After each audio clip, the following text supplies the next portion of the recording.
remember summer in its wake. The heart of September left nothing more to say. Show me what it's worth. I wanna hear you say these words. From the light into the dark, it'll be alright. Did I speak too soon? I wanna harbor you through all the ways this life could be so cruel.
Taught me the way to never be used. I'll make a promise to you, alleviate every sky, be honest and true. All the games, there's no excuse, no more running away. Smash the lights up, yo! Did I speak too soon? I wanna harbor you through all the ways this life could be so cruel. If the storm breaks through, I'll be the light for you, holding on when everything it feels so blue. I'll be there with you still, till the darkness starts to spill. With you and everything that we've ever built.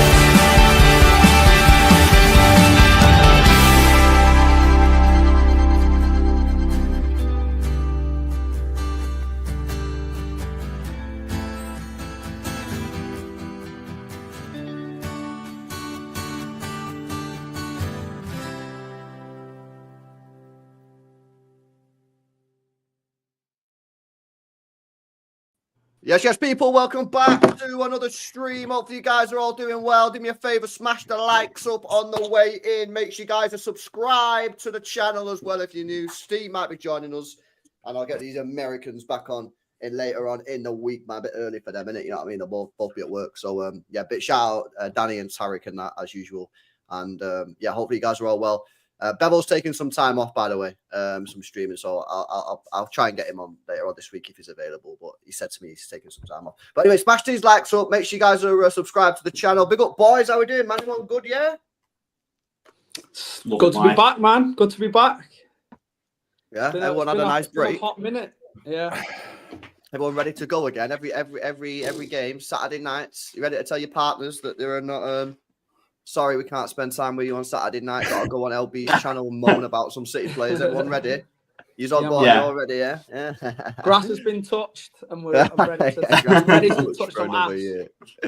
Yeah, I'm back in training after a pre-season injury, mate. So we're all right now. We're good. I know you proper went into yeah. I didn't know where you was, bro. You've not been quite active on Twitter, but you've not been there for a while, innit? Normally winding up. Nah, there's been too many mutants around. I just can't be bothered. Too easy to fight. Oh, he's been Dagestan, man. Yeah. Training for the mutants. Yeah, it's crazy, man. Now, big up, boys, for joining. Make sure you guys smash the likes if you've not done so already. And we'll start off with the bit of contract news coming out today. Not just about Ruben Diaz, but about Rodri and Foden. So we'll speak about that as well. But we'll start off with the news about Ruben Diaz that came out earlier on. Ruben Diaz has apparently now agreed a contract extension in principle with Manchester City. His current deal's got, I think, 2 years left on it. This one's probably going to be another 2-year contract extension. So it'll take him to 4 years, basically take him to like 32 or whatever. What are we saying? What are you saying? There's been a bit of a mixed reaction, which is a bit interesting. But I'll start with you, Jay, because you normally have a lot to say on Diaz. But what's your thoughts on Got that? to start with Jay. Mate, I got baited into this panel show tonight. I've not been on for weeks. As soon as the Diaz news drops, I get the fucking invite in the chat. LB's trying to hang me out to dry, man. But people have been sending for me on Twitter when this news came out, but I've never once said I didn't want Diaz to get a contract, and I've tried to like be clear about this from the start. I'm more than happy for Diaz to be around this football team, and I think he brings big value to the football team. I am pleased, man. Don't try and make it out like I'm not pleased. Whoever's just said that then, but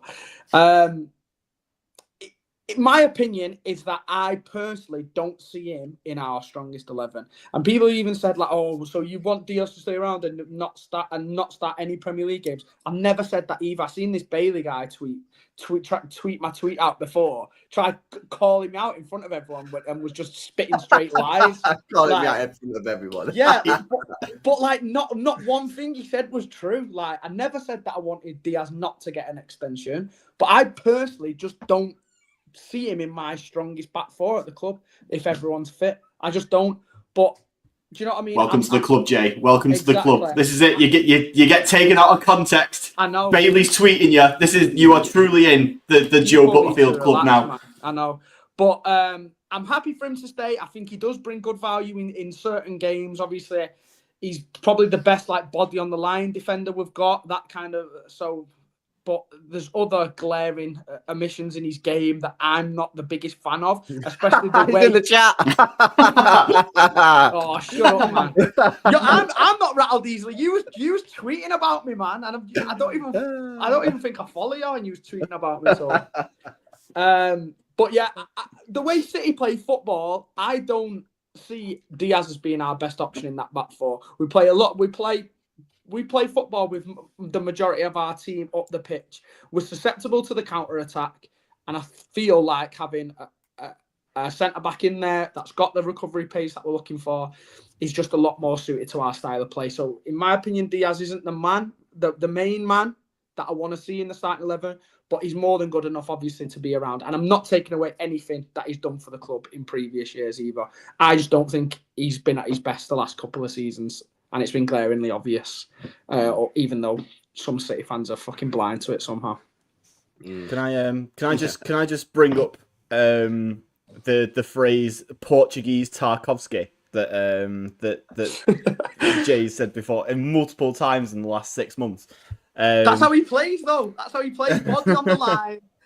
And do you know what I mean? That's the kind of caliber play that's his game, innit? Body on the line, fucking clear the ball. Not that great on the ball. Tarkovsky's arguably better in the air, but we won't go there. Go on, Joe. Carry on. Sorry. I just think, for me, it's like even if you think that he's not necessarily a nailed-on starter, I personally think he is, because I just think that there's no better real like pure defender that we've got in the squad than Diaz, and I think that to whatever degree you might think this is the case. Obviously, I think we'd all. I don't know about anyone else, but I think in my perfect world, if everybody in the squad was fit, I'd probably have Stones and Gvardiol be our back two. But John Stones is playing like 5 games this season, so if we're talking in reality, then it's got to be like Diaz has got to be starting primarily alongside Gvardiol, isn't he? Really, like he's our best actual defender that we've got. He obviously brings a lot of leadership to the squad. He gets a lot of shit from other people, not just Jay, about being a bit of like a bit of a LinkedIn kind of footballer with his social media posts and stuff like that.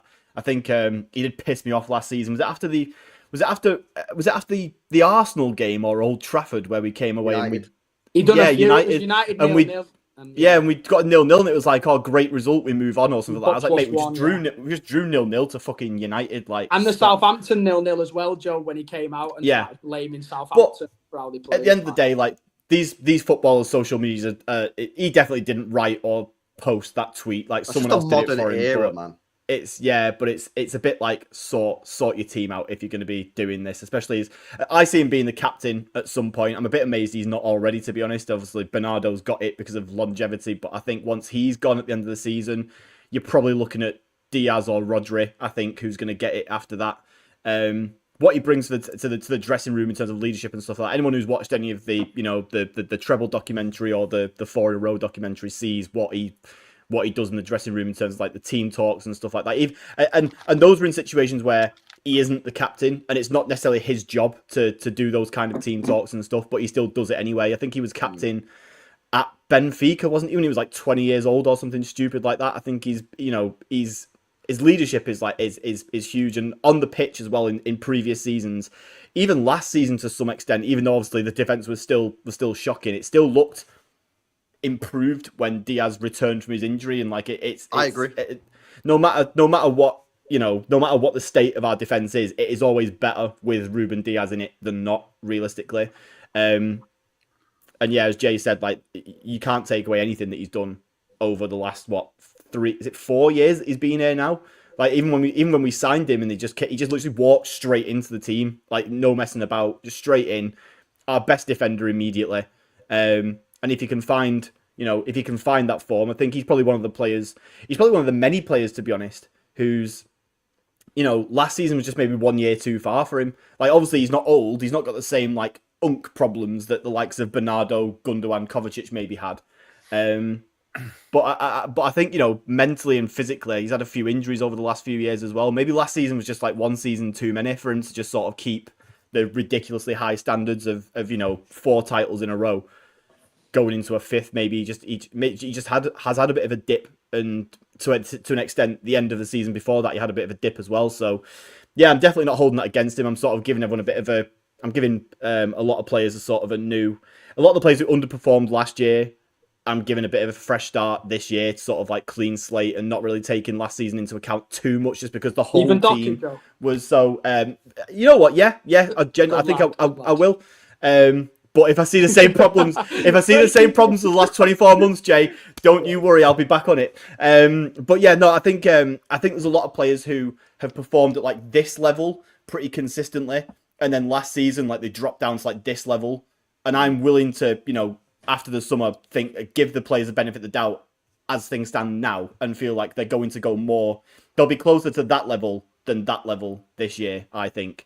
And Diaz is definitely one of those players for me. So to see him be here for another 3 or 4 years, especially when you consider he's not even old either, like 28. He's got plenty of time. He's got plenty of time before like the decline should begin. So yeah, I'm very happy. What are you saying, Pulpy? I'm surprised by that timing, if I'm honest. Obviously, it would have been nice to sign down to a contract like he has done, but I'm thinking he probably needed to earn a contract. Yeah, I think he slipped a bit last year, which is fair. He wasn't the greatest last year, so I would have thought the would have been said to him, right, there's a contract on the line, you go out there and earn it in the first 3 months of the season, and then see where you're at. Because if he never improves from where he's at now, he's obviously not warranting it on the format he's had in the last year. So I would have thought, a mid-season contract extension would have been good. But I'm not bothered by it. I think he's what was he? Did he win four titles in a row? His first seasons.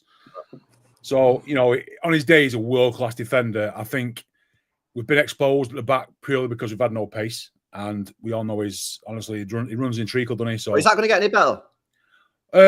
You'd like to think so. I don't think we're going to, in terms of pace at the back, we haven't got much more, but you'd expect with more shielding in the middle and better ball retention that we wouldn't be exposed as much. So it's as much on him to improve that than it is the two players around him. I think, like I said before, last season we've just got a clean slate, man, regardless of who it is and who's playing. Clean slate for everyone to start again. But yeah, in the long term, it's good for the club. He's 28, getting another 4 or 5 years out of him, and he'll have done, like I said, lifer. He'd done 10 years. You know, and these are the sort of players you need. These characters around your club. You know, whether he's captain or not, he's still going to put it in. And he's still going to be professional. He might have this weird influencer lifestyle going on that Jay absolutely loves on the quiet, but you know, players. It's the modern day footballer, man. They don't just play football anymore. They've got their fingers in all sorts of pies, and he just happens to be having his finger in a certain pie. And, he's doing all right. He's doing all right. He's got wandering fingers, that lad. So yeah, he's having a go, isn't he? They're all like that though nowadays. This is how football's going though, isn't it? It's not just going to be him. Like Doku's now got YouTube, Bellingham's got a YouTube. Like bro, like I'm telling you now, that's just the way football's gone. You know what it is for me, yeah? Is like it's not. I'm sort of like on the J thing, yeah. In that, like I think his first 2 seasons at Manchester City, I think Diaz was up there as one of the best centre backs in the world with his performances. I think he was up there with Van Dijk. Yeah, that's my honest opinion. However, the last time he won the league, I don't think he was good that season, and I don't think he was good last season. So that means he's had 2 good seasons, and in my opinion, two average to poor seasons. Yeah, where's his level? Where's his level in that? Do you think? So then you've got to decide. The next one down. Well, exactly. So you've got to then work out. Yeah. So, like for me, so obviously the easy comparison is Akanji, right? Akanji's level was not the level that he was putting in a treble year. Yeah, that was an outlier. Like he was so good, but he's not actually that good. His whole career he's never been that good, and since then he's declined. Like that was just so you got to decide now: is Ruben Diaz's level the level in the treble year and in his first year when he was one of the best centre backs in the world, or were those 2 years outliers? Now I'm hoping that he can get back to those levels, and because if he can, you've got one of the world's greatest centre backs at your football club. But if he doesn't, you've just got an okay, good centre back. That's what I mean. If he has an average one, if he has an average one this year, then he's had more poor seasons than he's had good ones, and that's when he's actually been here 5 years already. So it's three good because I think he was good in the treble season as well, and the 2 before that, and then 2 meh. If you think in the last 2. Oh yeah. You're right. Yeah, you're right. All right. So if he had another average year, then he's equal. Yeah. He's 3 for 3. The one thing though is I'll give him a bit of a pass on last year, even though he was bad, because everyone was shit last year, and a couple of people in the chat have said it, and you're right to point that out, boys, in the chat, because everyone was shit last year. So it's not like unfair to point it out because it's still a fact. But how many Edison was bad, fucking Akanji was bad, Diaz was bad. Okay, just everyone was bad, bro. Like everyone. Yeah. So like, you know what I mean? It just is what it is. So I'm. And we still look, and as I said before, we still looked a bit better when he did step back in. Facts. Like we didn't. He's someone who raises the level of, if not, even if he himself personally isn't gonna come in and be an obvious level above whoever comes in. I think he does bring a bit of like organisation to the back four in a way that kind of raises the level of the back four in general, even if not by his own performance necessarily, it still kind of gets everyone else a little bit better than they were. Especially with having, like, I think he had Nunes next to him for a lot of last season as well, didn't he? Which, having another Portuguese speaker there, those two probably did all right together. But yeah, I do hear the point that, like, obviously he hasn't been great in the last 2 years. I still think he was good for a large amount of that 4th title winning season. Like he wasn't his, he obviously wasn't the first 3 seasons level. Because I think the season, was it his first season where we got to the Champions League final? I think that year in particular, obviously that was COVID. That was like COVID season, wasn't it? Where we were playing basically in an empty stadium every week. But that game, I just remember that game against PSG in the semi-final of the Champions League. Or was it the quarterfinal? Whichever one it was, where him, Stones, and Zinchenko were just immense in that back four, and I think that Diaz was a huge part of that. And I think that's the level I'm trying to get him back to, though, isn't it, Joe? I want him back at those levels, man. I've seen him cost us Champions League games as well, though. Like when he fouled Benzema in extra time against Madrid as well. He was just box, like he was just like there's quite a few bad moments as well. I'm just hoping he can get back to the top level, man. And the thing is, I said this yesterday, and I might have said it this morning with Nobbins, I can't remember.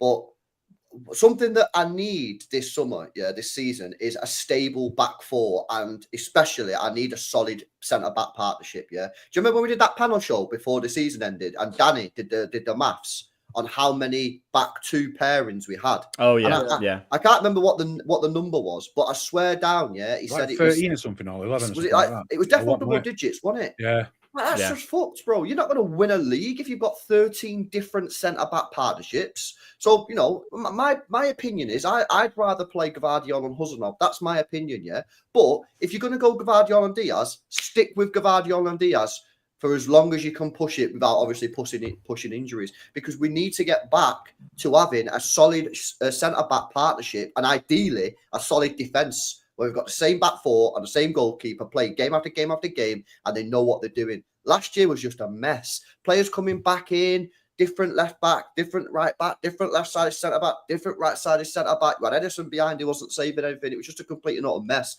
Players were coming back injured. Do you know what I mean? So this season, I really want to see, Gvardiol and Diaz, if they're the partnership, and it's probably going to be them, put in a solid 10 first 10 Premier League games. Diaz, Gvardiol every game. No fucking about, man. You want to play Huzanov? Give him a Carabao Cup. Give him the Champions League games. Like, should be fine. He's a £30 million player, but we need to get back to having some stability in that back line. Otherwise, we're cooked. Yeah. Do you know what I'm saying? Especially because you think you're gonna, and you'd imagine if there's ever going to be rotation in that back four, it's going to be the fullbacks, in it. They're probably going to be the ones that is rotating. We've all spoke about how. I mean, I'm quite happy for Nunes to be the main man next year, but obviously not every game. Like they're the positions that you're probably going to have to rotate depending on your opposition. Same with Aït-Nouri. Like sometimes you might not fancy him if it's against like one of the top clubs for his. If he doesn't bring as much defensively as maybe an Ake would. So I think it's important, like you say, that the centre backs are the ones that have the spine and it's the same too. That especially in the big games as well. So. Nah, I hurt, man. Smash these likes up, by the way, guys. I'll come to super chats in a second. Just before we sort of like move on to see what the chat's saying, we all agree with the contract extension, though, yeah? Or does anyone here think that he shouldn't have been given the contract? Because there are people on Twitter, obviously. I suppose I shouldn't say that because there's always someone on Twitter saying something. But there are people on Twitter saying he shouldn't have got the contract. So what's Pulpy, the logic? Before, well, I don't know. Pulpy sort of touched on it before, saying you would like to earn the contract. So would you not have given him the contract at this point, or what? Is it a raise? Is it a raise in money, or what? Do we know? It doesn't say. The details of it yet, because I'd want to know that first before I make a judgment. You don't see at that age and that high profile, you don't sign on. His last big contract in it. If he's going to 32, this will be his last big one. So you'd imagine he's getting some increase. It'd be on 300 grand a week. Because I'd be a little bit more peeved off if I've seen him get if he has gone to fucking 300k off the back of this season. If he got to 300k, I do feel like you've got to earn these contracts. You know what I mean? Like look at Mohamed Salah. Every time he's got a contract up for grabs, the guy has a fucking worldy season where he scores like 30 goals, 20 assists, and it happens every single time. And this is the kind of opposite where Diaz has kind of been rewarded for mediocre performances. Jay, if you take out all that, right? We take out the fact that he had a bit of a shit season last year, and the fact that he's a City player. If he was at any other club in the world, the fact that he's Portugal, the fourth best team in the world or something. They're up there. Yeah. He plays for them every week in, week out. He's come from a great academy at Benfica or whatever, and all where he's come from, and he's been playing at the highest level across Europe for a long time.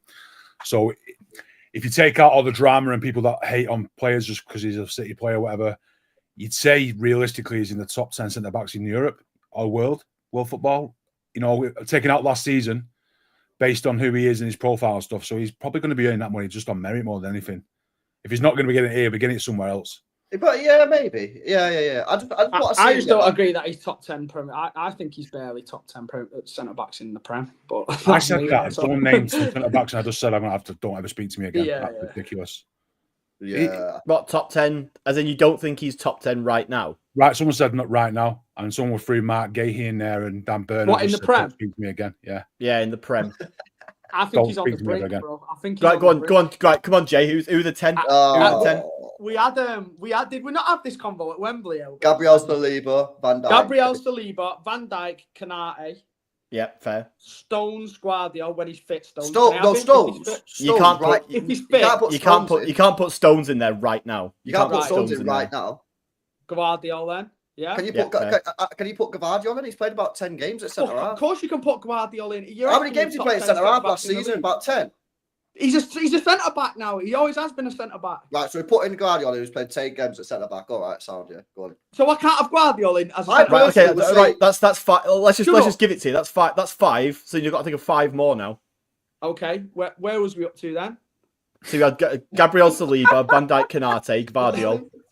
Yeah, why are you laughing? Milenkovic, Murillo. Get out of town. Get out now. Just stop him. Get him out of this show. Wait, You're not putting Nottingham Forest Right. centre backs in there, What are you you know? doing? Agenda's out in the wild. Van der Ven. Van der Ven, no, he's a pace Get out, merchant. another one. No, Get out no, of town, mate. no. Why? Van der Ven is a centre back And he's equivalent been of Kyle injured all Walker. season as well, bro. I can't remember the last time I seen him play football. Someone put Romero on. Someone told me Romero, Gahey, No, I'm not having and Romero. Burn. I was like, mate, you're I'm not disgusting. having Romero. I'm not having LB, I swear we named 10 when we went Wembley that day. I can't I'm not remember who having it was. Romero, man. I'm under pressure. Yeah, I don't Why? know. Sounds like he's comfortable top 10 to me. Sounds like I think- he's top 5 maybe if you're I not think counting he's- Gvardiol, he's I top think- 5. He's probably around the 8 to 12 interchangeable, like those Mate. 4 there where you can. But if you start trying to put him above, like in like top 5 discussions, then yeah, I can't. Someone in the chat's put Yoro. Can you ban that guy? Yoro? Oh my god. Nah, man. What are we doing here, man? It's crazy. No, he probably is. He probably is top 10. He probably is. Is But he the better point- than Tarkovsky? Do you think? He's got a better Instagram.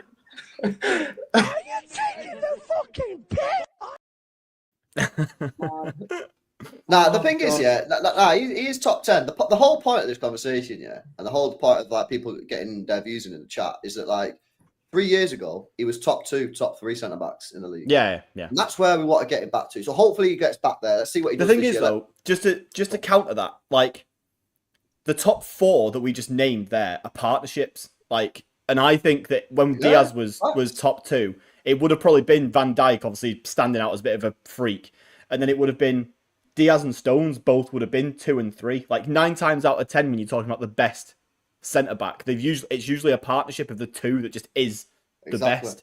And Diaz's problem is since the treble season and since Stones has basically just been unavailable for that 2 years, he's not really found like a consistent centre back partner, has he? Like sometimes it's been Ake, most of the time it's been Akanji, but then Akanji's been like moving into centre mid for large bits of that because of the way Yeah. that Pep's had it all playing and stuff like that.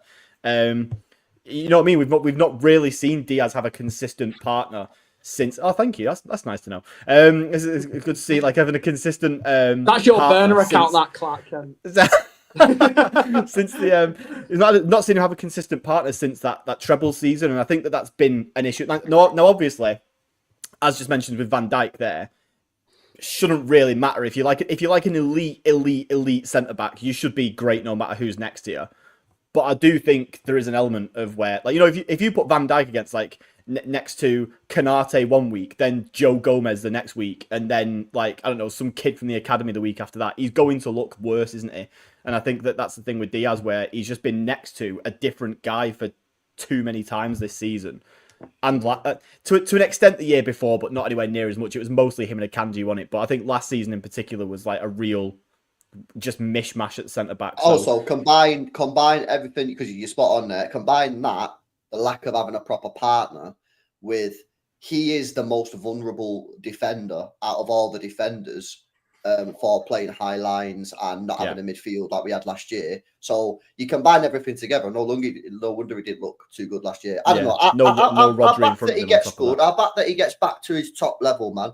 But it is. I do think it's a big year for him. Listen, let me come to some of these super chats. Smash these likes up, guys, if you've not done so already. Big up Jeremy Doku's the GOAT with the 5. Says, I agree Diaz hasn't been good. Great for you guys. Forget how many times crumbled when Diaz came off. Also, Akanji been best centre-back for 18 months. He's crap. Sell him. Yeah, Akanji's not been the best centre-back for the last 18 months. That's absolute cap. But no. This is what we said, though, bro. We said Diaz, even though he's not particularly done good last year, we still look better when he was in the team towards the end of the season. 100%. Do you know what I mean? So it shows you that he is a solid centre-half. It's just, I want Diaz to be Van Dijk levels, which he was 3 years ago. Do you know what I mean? Yeah. That's what I want to see, man. It's the fact we've seen it, and it's the fact that we've seen That's it. You what can do hurts it. the most, yeah. And I think that's why I was so harsh on Haaland last year, and everyone's kind of saying, why are you being so harsh on Haaland? I've got a Haaland agenda and all this, but it's because I hold him to such a high standard from what he's done in the past that when we was having these like 6 to 7 games at the back end of last year, like your Southampton 0-0 and the FA Cup final and shit like that, it's frustrating to just see him not in the game at all. And it's similar to Diaz, man. We have all seen what he can do. He gets your hope and your expectations up here, and then obviously when you see mediocrity now, it hurts that little bit more, doesn't it? So I think that's why it is so frustrating. Big up to Amar says Highline with Diaz will be fun for the ops. That is something that I don't know how we're going to deal with that. Yeah, it's bad, man. It's bad. Get ready for it because that's what's going to happen this year. It's bad. I think with Rodri back, and hopefully to some level, and obviously it'll take a while for him to get back to like a properly top level, but Gvardiol is like a bit of a freak athletically, and I think he can be someone who can cover the high. Obviously, like if somebody goes, if Diaz is obviously on the right hand side of the pitch and that's where they attack, then there's only so much Gvardiol can do about that, really. But you'd like to think that the two of them will be able to, or the Gvardiol will be able to cover a bit of Diaz in that sense. But really, what we need is if Diaz is going to play on the right hand side of the pitch, we need a right back, a proper right back who can have that recovery pace. I think we'll see a bit of Cousinov at right back this year, mate. I know obviously Nunes I want to back Nunes against like the lower league teams where we're going to have 90% of the ball. But if we play Cousinov at right back in those like bigger games where we need to be a little bit more switched on defensively, and then they drop into a back three with Aït-Nouri in left back, high and wide, like we used to do with Guardiola when he played left back, and then you have Cousinov, Diaz, and Guardiola then as your back three in possession on the ball, that will cover us a lot more for if we do lose possession quickly and people do hit us on the counter. Because then you've got Cousinov next to Diaz, haven't you? Who has got that electric recovery pace. So I won't be surprised next year if Pep kind of chops and changes that depending on the fixture, where we either see Nunes or we see Cousinov at right back. And I'd be open to that, even though I would prefer Cousinov to play centre back. If it's going to be right back, dropping in central in possession as a back three, I'd be more than open to that as well. I think you're going to see more John Stones at right back than anybody else this season. How? If he plays, honestly, you'll see. He'll start right back, but he'll invert. I'd want Stones to be the first centre back, really. I think Pep sees something in when he inverts a bit and just struggle on the ball. I think having him next to Rodri gives us some serious stability there. Not every game, but when it's not going to be a first choice right back, I think you'll see quite a lot. I just mean physically how. Like John Stones is not going to play enough games. He'll be fine for 5 games. He'll be fine. 5 games a season. Been saying this for 8 years. He'll give us 5 mint games. Nah, that was a madness. No, the thing is, if John Stone's playing, he'd be our starting centre back. He'd be our starting centre back if he's still our best defender. He's still our best centre back, John Stones, when he's fit. Exactly, 100%. Exactly. 100. But the problem is, he's never fit, bro. Well, I don't think Pep wants him, man. Even his little cameos last year against Madrid and stuff like that, he only played about 4 games, but he was fucking mint in all the games that he played last year. In midfield and stuff. He's the only one, despite having, I think we've said this multiple times on this, haven't we? He was the only one who, despite being fit for quite a while, didn't get a single minute in the Club World Cup. And that doesn't scream to me guy who's going to start every game he's fit this season. Because in the past, like, in the past with Stones, you've been able to. It's what the story about Paddy Kenny, how fit he. I think he asked him one day, Neil Warnock asked him how fit he are. Are you fit, or are you? And he says, I'm Paddy fit. So it's just enough to play, but not enough to be fit enough for the team. Yeah. So I reckon that's exactly. I think that Stones. Yeah, I think that in the past you've seen it where if literally it's a case of if Stones is fit, he starts, and I think we're now past that. I think Pep's just at the point where it's like, unless you are 100% fit in every department, you ain't playing, mate. That sort of thing. Yeah, he's not. And even then he probably won't. And the point going back to the thing is that I want to see a stable back two. I don't want to have a back two where like it's changing. You can't trust Stones to be stable in anything really. Yeah, like if you could guarantee me now, that Stones would like stay fit for the majority of the season, not even injury free for the whole season, just the majority, I'd have him as my starting centre back because he's still the best centre back we've got. He's still the best centre back we've got at the football club. Yeah, but he just like his injuries are just so bad, and I think Pep's just had enough, mate. Yeah, you got to connect the Right. dots, bro. Pep said in the press conference, Pulpy, if players are going to stay, some players are going to stay, they're not going to be happy because I'm not going to play him. And then he doesn't play him a single minute in the Club World Cup. Right, so I think we're all. I mean, most of us here will agree it's either going to be. It's probably likely to be Diaz and Guardiola to start the season, right? We'd all like different combinations, but yeah, what do you think? The very, very last Premier League game of the season. What do you think the centre back partnership is going to be? The very Diaz last and Premier League Guardiola. game. Very, very last game. What do you think it's likely to be? It's more likely Diaz- to be Diaz Diaz and and Gvardiol Do you than think? it is anything else. Yeah. Yeah. Maybe Kusanov is if Kusanov's got a mad run like of form. Kusanov and Ake because everyone else is fucking dead. Yeah, I think maybe. it might be Kusanov, Guardiola. You're down to bare bones, Kusanov and Ake, and that's it. But in a world where If everyone's Diaz fit, carries on it'll be he did last Gvardiol and year, Diaz. It'll be Kusanov within 3 months. I'm convinced. But it depends. But I'm leaving it up to Ruben to prove me wrong, man. If he can do it, then it'll be him. But it wouldn't surprise me if we buy Jack. If everyone stays fit all season, obviously that's a big if for John Stones. But I'm well happy with them defenders. Obviously, I think we realise the Kanji's going to go right. But thing is, if everyone stays fit, we've got like 10 defenders. Yeah, that's been the one and thing. they're all they've got solid as so well, much. but it's They've just got so many options and so much different styles of play that I think. Yeah. I don't think there's any set, and there's no better team in the Premier League than would set for defenders than us. I think we have the quality. We have the best. We've got the quality. I still think quality is is a bit of an issue. Yeah, I think we've got the numbers. The numbers are there, definitely. It's just whether not availability. With the 6 centre backs we've got, all the 6 defenders, there's no better team in the league. No, I agree. I agree not on across that the board. Yeah. No, not across the board. So that is where we are stacked, and all experience as well, barring one. But the only problem with us, Pulpy, is there's never a time where all 6 of them are available. It's always 3, Well, or 4, 5. And if Yeah, but you don't one's want one of them to be available. You don't need 2 positions No, you on the only need pitch. 3, don't you? Really, in reality, 3 There's per only 2 week. positions on the pitch. Yeah, you need Some 3, guy on one's a Twitter backup tried and- telling me the other day that, like, oh, well, Stones and Ake are going to both be injured at the same time. Yeah, I agree. So you've still got Diaz, Gvardiol. but you're still Kusanov and losing Akanji. two of you like who would be first choice options. They're not going to be first choice. What, Ake and Stones? They're not first choice options. If the fit, like we've already said, Stones is a guaranteed starter for Manchester City. Not now. But you've just said he's still our best centre back when he's fit. I agree. No, I agree. He's still our best centre back. But I think so if he's not fit, Pep's then had we're enough, still mate. missing our best centre back. Pep's had enough. He don't want to play Stones because he can't stay fit. I think he wants him gone. If he was fit, he's still our best centre back. So If he's fit, He's been- and you trust him, he is still our best centre back. The point, it's not the point. It's not just the quality. Yeah, the point is availability, and I don't think Pep can be asked putting his stocks into Stones. I hope he does because he's our best centre half. But I don't think he can be asked because he can't stay fit. So it'll be so even if Stones and Ake get injured, you've still got 4 centre backs, and people are trying to tell me we've not got enough. What was saying? People saying bomb before. The people say that.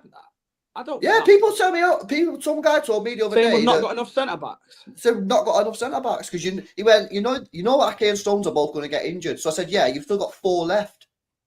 And he was like, that's not enough. I was like, what? How is it fucking not enough? There's only 2 positions on the pitch. It was like, yeah, if one of them gets injured, They got injury from PTSD. They've got injury from last year, PTSD. And he said, yeah, but if one of the others gets injured, then you're screwed. I said, you've still got 3 for 1. And after basically, yeah, you're going ham now because half of your players are injured. Yeah, you've still got 3 left. Honestly, it's great. Well, what's this bomber anyway? People are saying bomber. Apparently, Fabrizio was given an update on the Rodri transfer contract talks. Rodri. How's that a bomber? Chat, slaps need to happen. What's this? Fabrizio Romano and Manchester City have made contract offer to Rodri that would make him the 2nd highest paid player in the squad. Woo! Is that a bomber? Or are we just that was the most expected news That is we've the ever bomber. had? That's not bomber. Nah, I'm not having that. That's just That's like not bomber. I could have made that tweet and said this, and it would have been true. Yeah, but this is That's not good for the stream, Pulpit. Pulpit, we're trying to built a whole stream up. That is built a a whole Fabrizio stream Romano over a tapping Diaz is a contract. disgrace. That's a built a tapping whole- disgrace. Try to hype the fucking stream up here, mate. You used to do Twitch. No, Get with the script, man. You know the game. Stop blazing. Get the glaze machine away.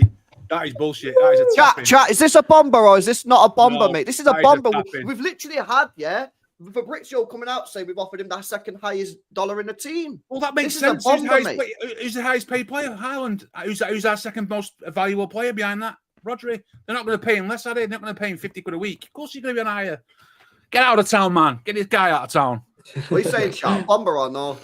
The funny thing is, I completely agree with Pulphead, but it is like it is good. Get him out of your lives, man. Block him. Nah, your lives better. We started a whole stream up based I off blocked him everywhere, mate. I contact. don't see him anywhere. A Diaz contact, so we can get excited over a fucking Rodri one. If we can set up a whole panel show not over from Diaz, Mano. Don't then do we it. should be having Don't a blow fucking yourselves. party for Rodri. Don't play the siren. Oh my god. Don't do it. You want the siren? No, don't. It's not worth it. It's it. Yes. Hey, yo, come on, man. He's actually back in training as well. I don't know if you guys seen the video. See, that's Yeah, more I saw important. Yeah, that's more important. I got to talk about that. Is that Bomber? Is that Bomber? Yeah. It was nice to see it was nice because everyone. I don't know how many That people blurred looked at picture the last week was pictures. the funniest. Yeah, is that And what I you're watched- talking about? Yeah, no, he's back in training now and he's actually been seen. No, he's legit Okay. back in training. The City put up a picture today on their Instagram, on Twitter, saying that he's well. I don't know if he's in like full training, but he's training with the normal players. So Think he starts first game? nah, I wouldn't. I do. No. I I wouldn't. think he does. No, don't. I wouldn't start even. him I wouldn't first game.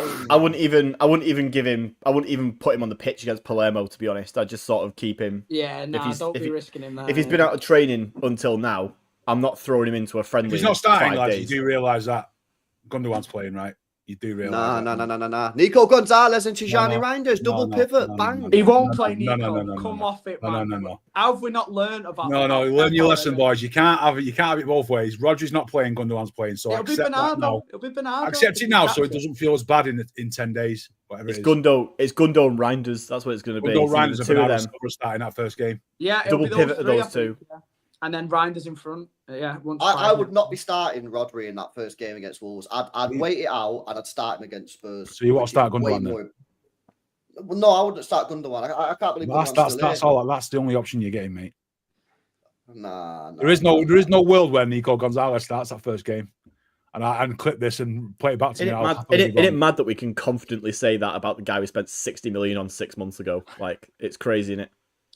Nah, Yeah, man. no. It'll The be thing Bernardo, is, Gundo, Reinders. It'll be Bernardo. Bernardo's going to play, man, obviously. But I it don't know should why be, you- in my opinion, Nico Gonzalez, Tijani Reinders, double pivot, and just put Cherky in the 10 and say, go on, lad. Cool. What about Hill in the Bernardo? 10, man. Nah, I put Phil Wright. Yeah, Phil So Phil you're Wright. leaving your club Savio captain left. first game. Oh no, Marmoush left. Yeah, I am leaving the club captain on the bench. Pep won't. I know. You might, Nah, as well just write off that position. Is just pick your starting 10 for the season because Bernardo's going to play every game. I got a question for you about the first game. Do you Go think on. Trafford starts? No, Nah. No. Edison. Haven't there been reports recently that the reports were that Edison's kind of going in as the leading goalkeeper to begin with, and then it's kind of like a Trafford proves himself. You Not never Trafford know, proves though. himself, He but might like, already be proving shit in behind closed doors. Do you know what I mean? because we've had points during seasons where we already know that Edison is our number one easy. We already know that that's the case, and he's still been rotated out for Ortega for a few games here and there when his levels have dropped. Like if that happens, and Trafford comes in, who And you, I think unlike Ortega is like genuinely good enough to hold down that spot. I don't think Ortega's. I think he's been great in cup games, but I don't think he's like across a league you can really rely on Ortega.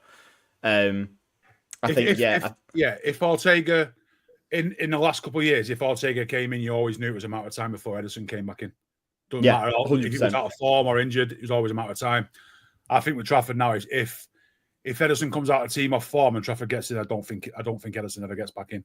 Facts. I agree. I think that is literally like he's won the line now. Edison's literally playing. He says, as soon as you drop a ball at mate, you'll be rotated through rotation for fitness and game time. But you come out of that team because you're off form, mate. You ain't going back in because Trafford. you could argue though that he's already dropped the ball though in the Club World Cup, couldn't you? Nah. If that's how it's going to go. But then again, nah. obviously Trafford won at the club then. But the way fans were talking after that tournament, they wanted him out the door. So do you know what I mean? You never know. You never know. 30, Crazier things have happened. 30, you got to write him off. I'll write him off. I love Edison, man. Echeverri. This loan to Girona is going to kill you, innit? I'm just doing some random Echeverri prop on the timeline. It's got to be done. Love Yeah, these I young think South it's going to American be. boys. Yeah, I think it's going to be Edison to start, but and I think Pulpy's right. But you know what's sad? You know what's sad? I don't think Edison will hold the spot down. I don't have confidence at the moment. You know what I mean? And that's mad because when we did the stream, I remember we did the stream, didn't we, Jay? And we was propping up Edison. He's the man, But after that Club World Cup, man, he cooked us in the Club World Cup, man. Yeah. Bro, we come on stream, we come on Yeah. stream and we was like, oh, you Edison haters, you're all fucking mudded, toxic fuckers. Like, you got what's best, 2 man, weeks this later, guy's we was fucking like, mega. shit. And then we watched him in the Club World Cup and we was just like, bro, what is he doing, man? So, unfortunately, like, I think Edison will start and that's what I would do. But I actually, unfortunately, which is mad, but I just don't have any confidence, man, that he'll hold it down. And I think in the end, at some point, Trafford will come in and take the number 1 spot, which is fucking wild. I think the fact we have seen in previous years that Pep will take Edison out the team if he's just not performing. And like I said before, like I've never, and like Pulpy said, we've never really felt like Ortega coming in is permanent. You know, it's never felt like a serious solution. It's just like a have a couple of weeks off, Edison, kind of thing. Get your head in it a bit more. Whereas, when was the last time we had that? When was the last time we had that? Was that not like what, in terms of what a second goalkeeper who genuinely? Joe Hart and Shea Given situation was the one that's very similar now, where it's like, you've got 2 genuine number 1s Trust there. them both, yeah. But I remember when Joe Hart got dropped, was it Pantilmon who went in? Pantilmon, yeah. Under Pellegrini, but then Pantilmon wasn't really the guy either. He was Joe shit. Hart I think Ortega was kind of similar to that Pantilmon situation where it's like he's a good shot stopper, and obviously we've seen how good he can be, like in points over the last few years. But I think Trafford's coming in as like the hungry 22-year-old who's like always had his heart set on coming back to City and, like, you know, being the number 1 for City and stuff like that. And we've just bought him for like 20 odd million, which is like unheard of for someone who's going to seriously be seen as a second choice goalkeeper for a year. I don't think that's actually going to happen. I think, like you say, the moment that Edison drops a bollock or has a few weeks of dropping bollocks, they'll be just right, sit down, Trafford time. And I don't think Trafford's going to give. I don't think Trafford will be so bad that they go, right, we've got to bring Edison back in. Like, I think he's going to be at a level where there might be a few like bumps at the start because obviously he's just, you know, it'll be his first few games for City or whatever. But yeah, I can't see Edison winning it back. He's got the ego for it as well, man. Trafford. Yeah, he knows what he wants. He knows he wants this number 1 spot this year, and I think he'll be fucking hunting Edison down, man. Which is probably what Edison needs as well. He knows that he's got to fight off this young pup now. And hopefully that'll.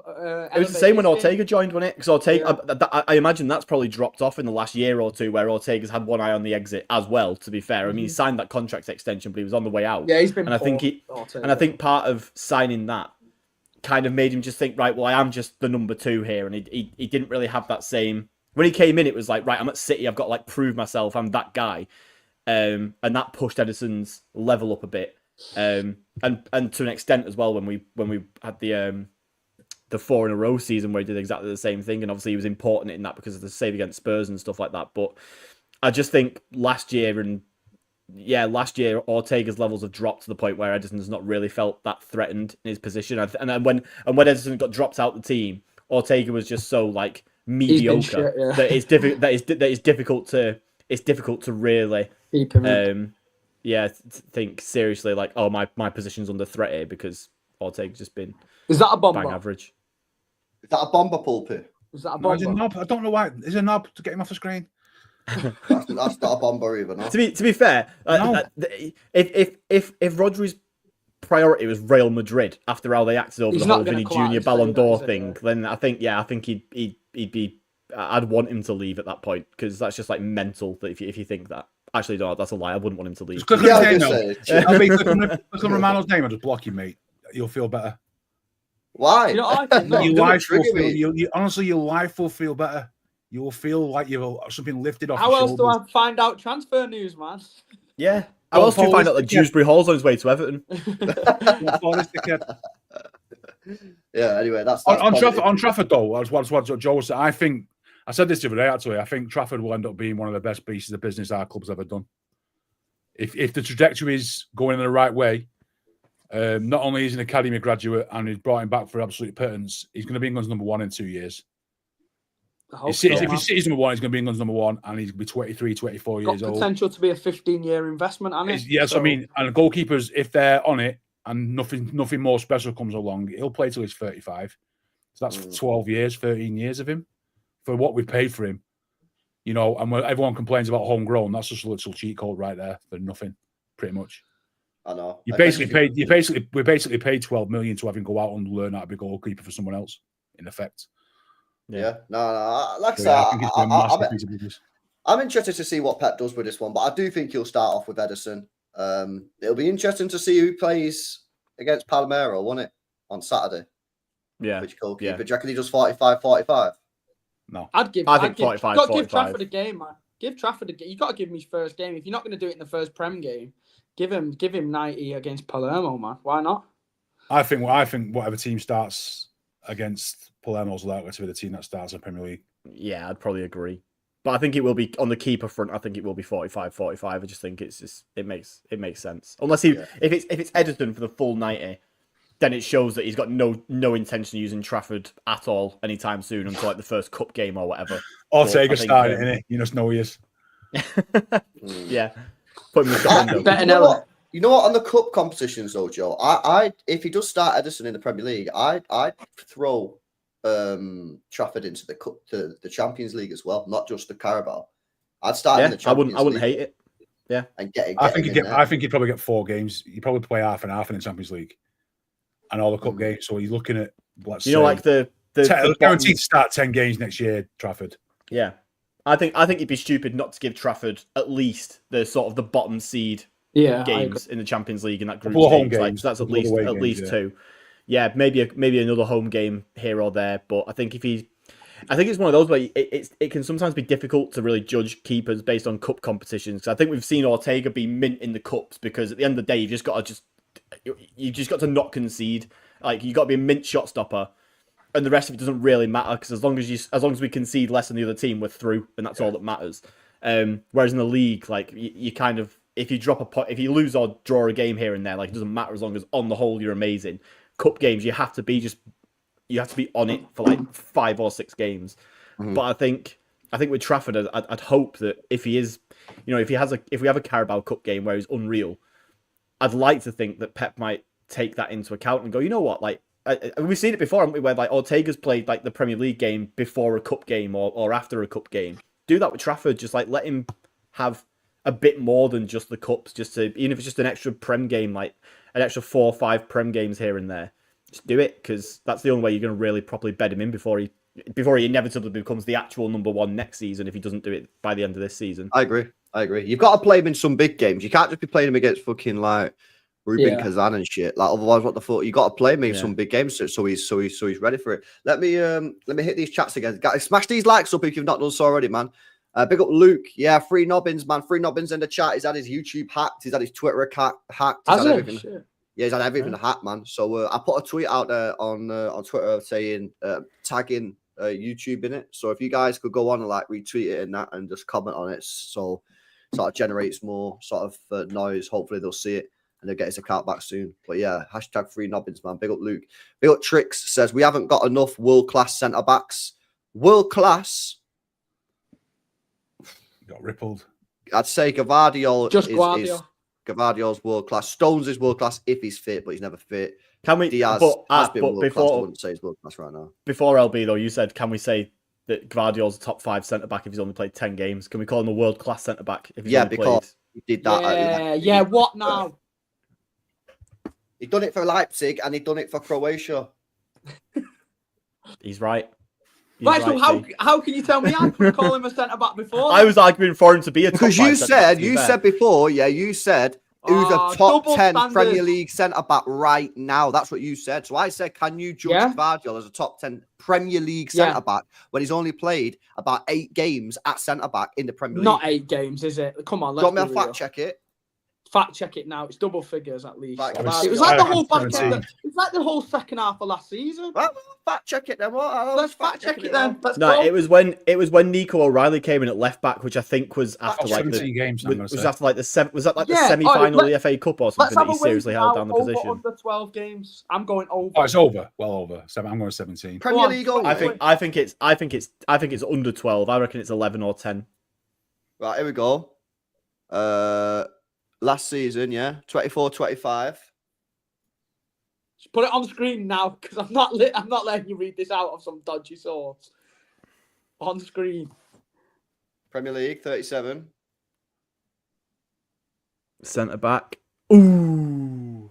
13. Just- Let's go! What did I say? 12. Huh?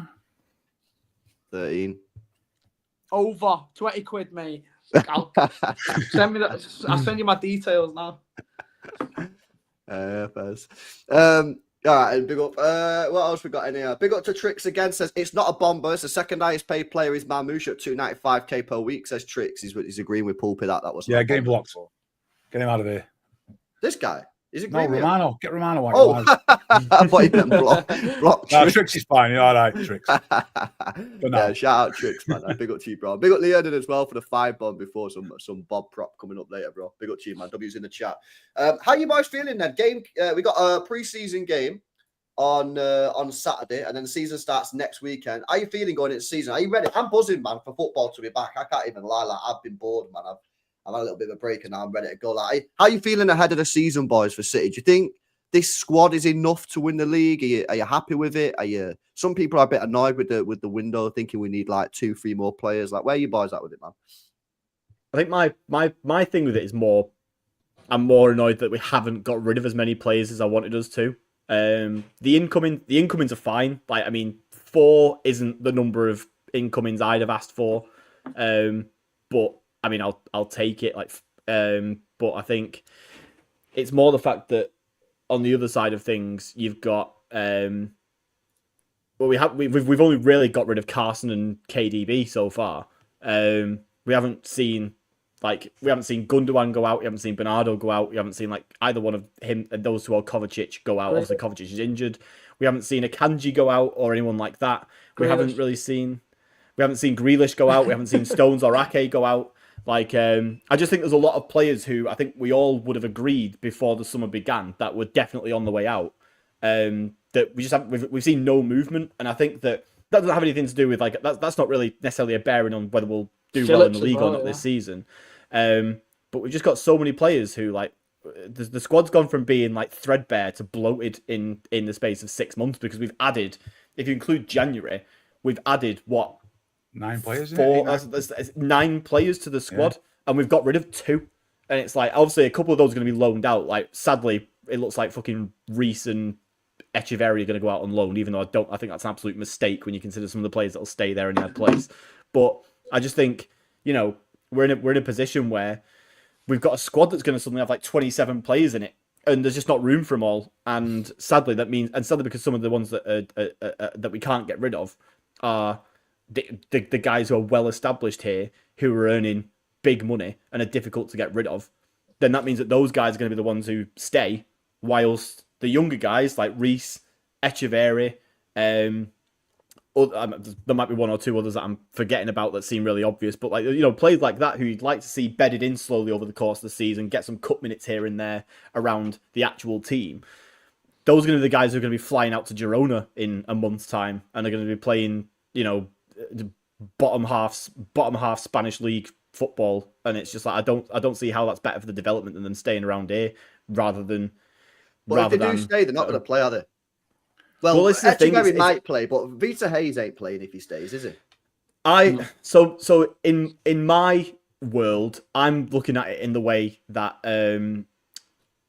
obviously Stones and Ake are injury. I actually think Ake might not be that bad this year, to be fair. But I'm looking at it as like Stones is like a definite not available for more than like 5 games this year, if Pep even wants to play him at all.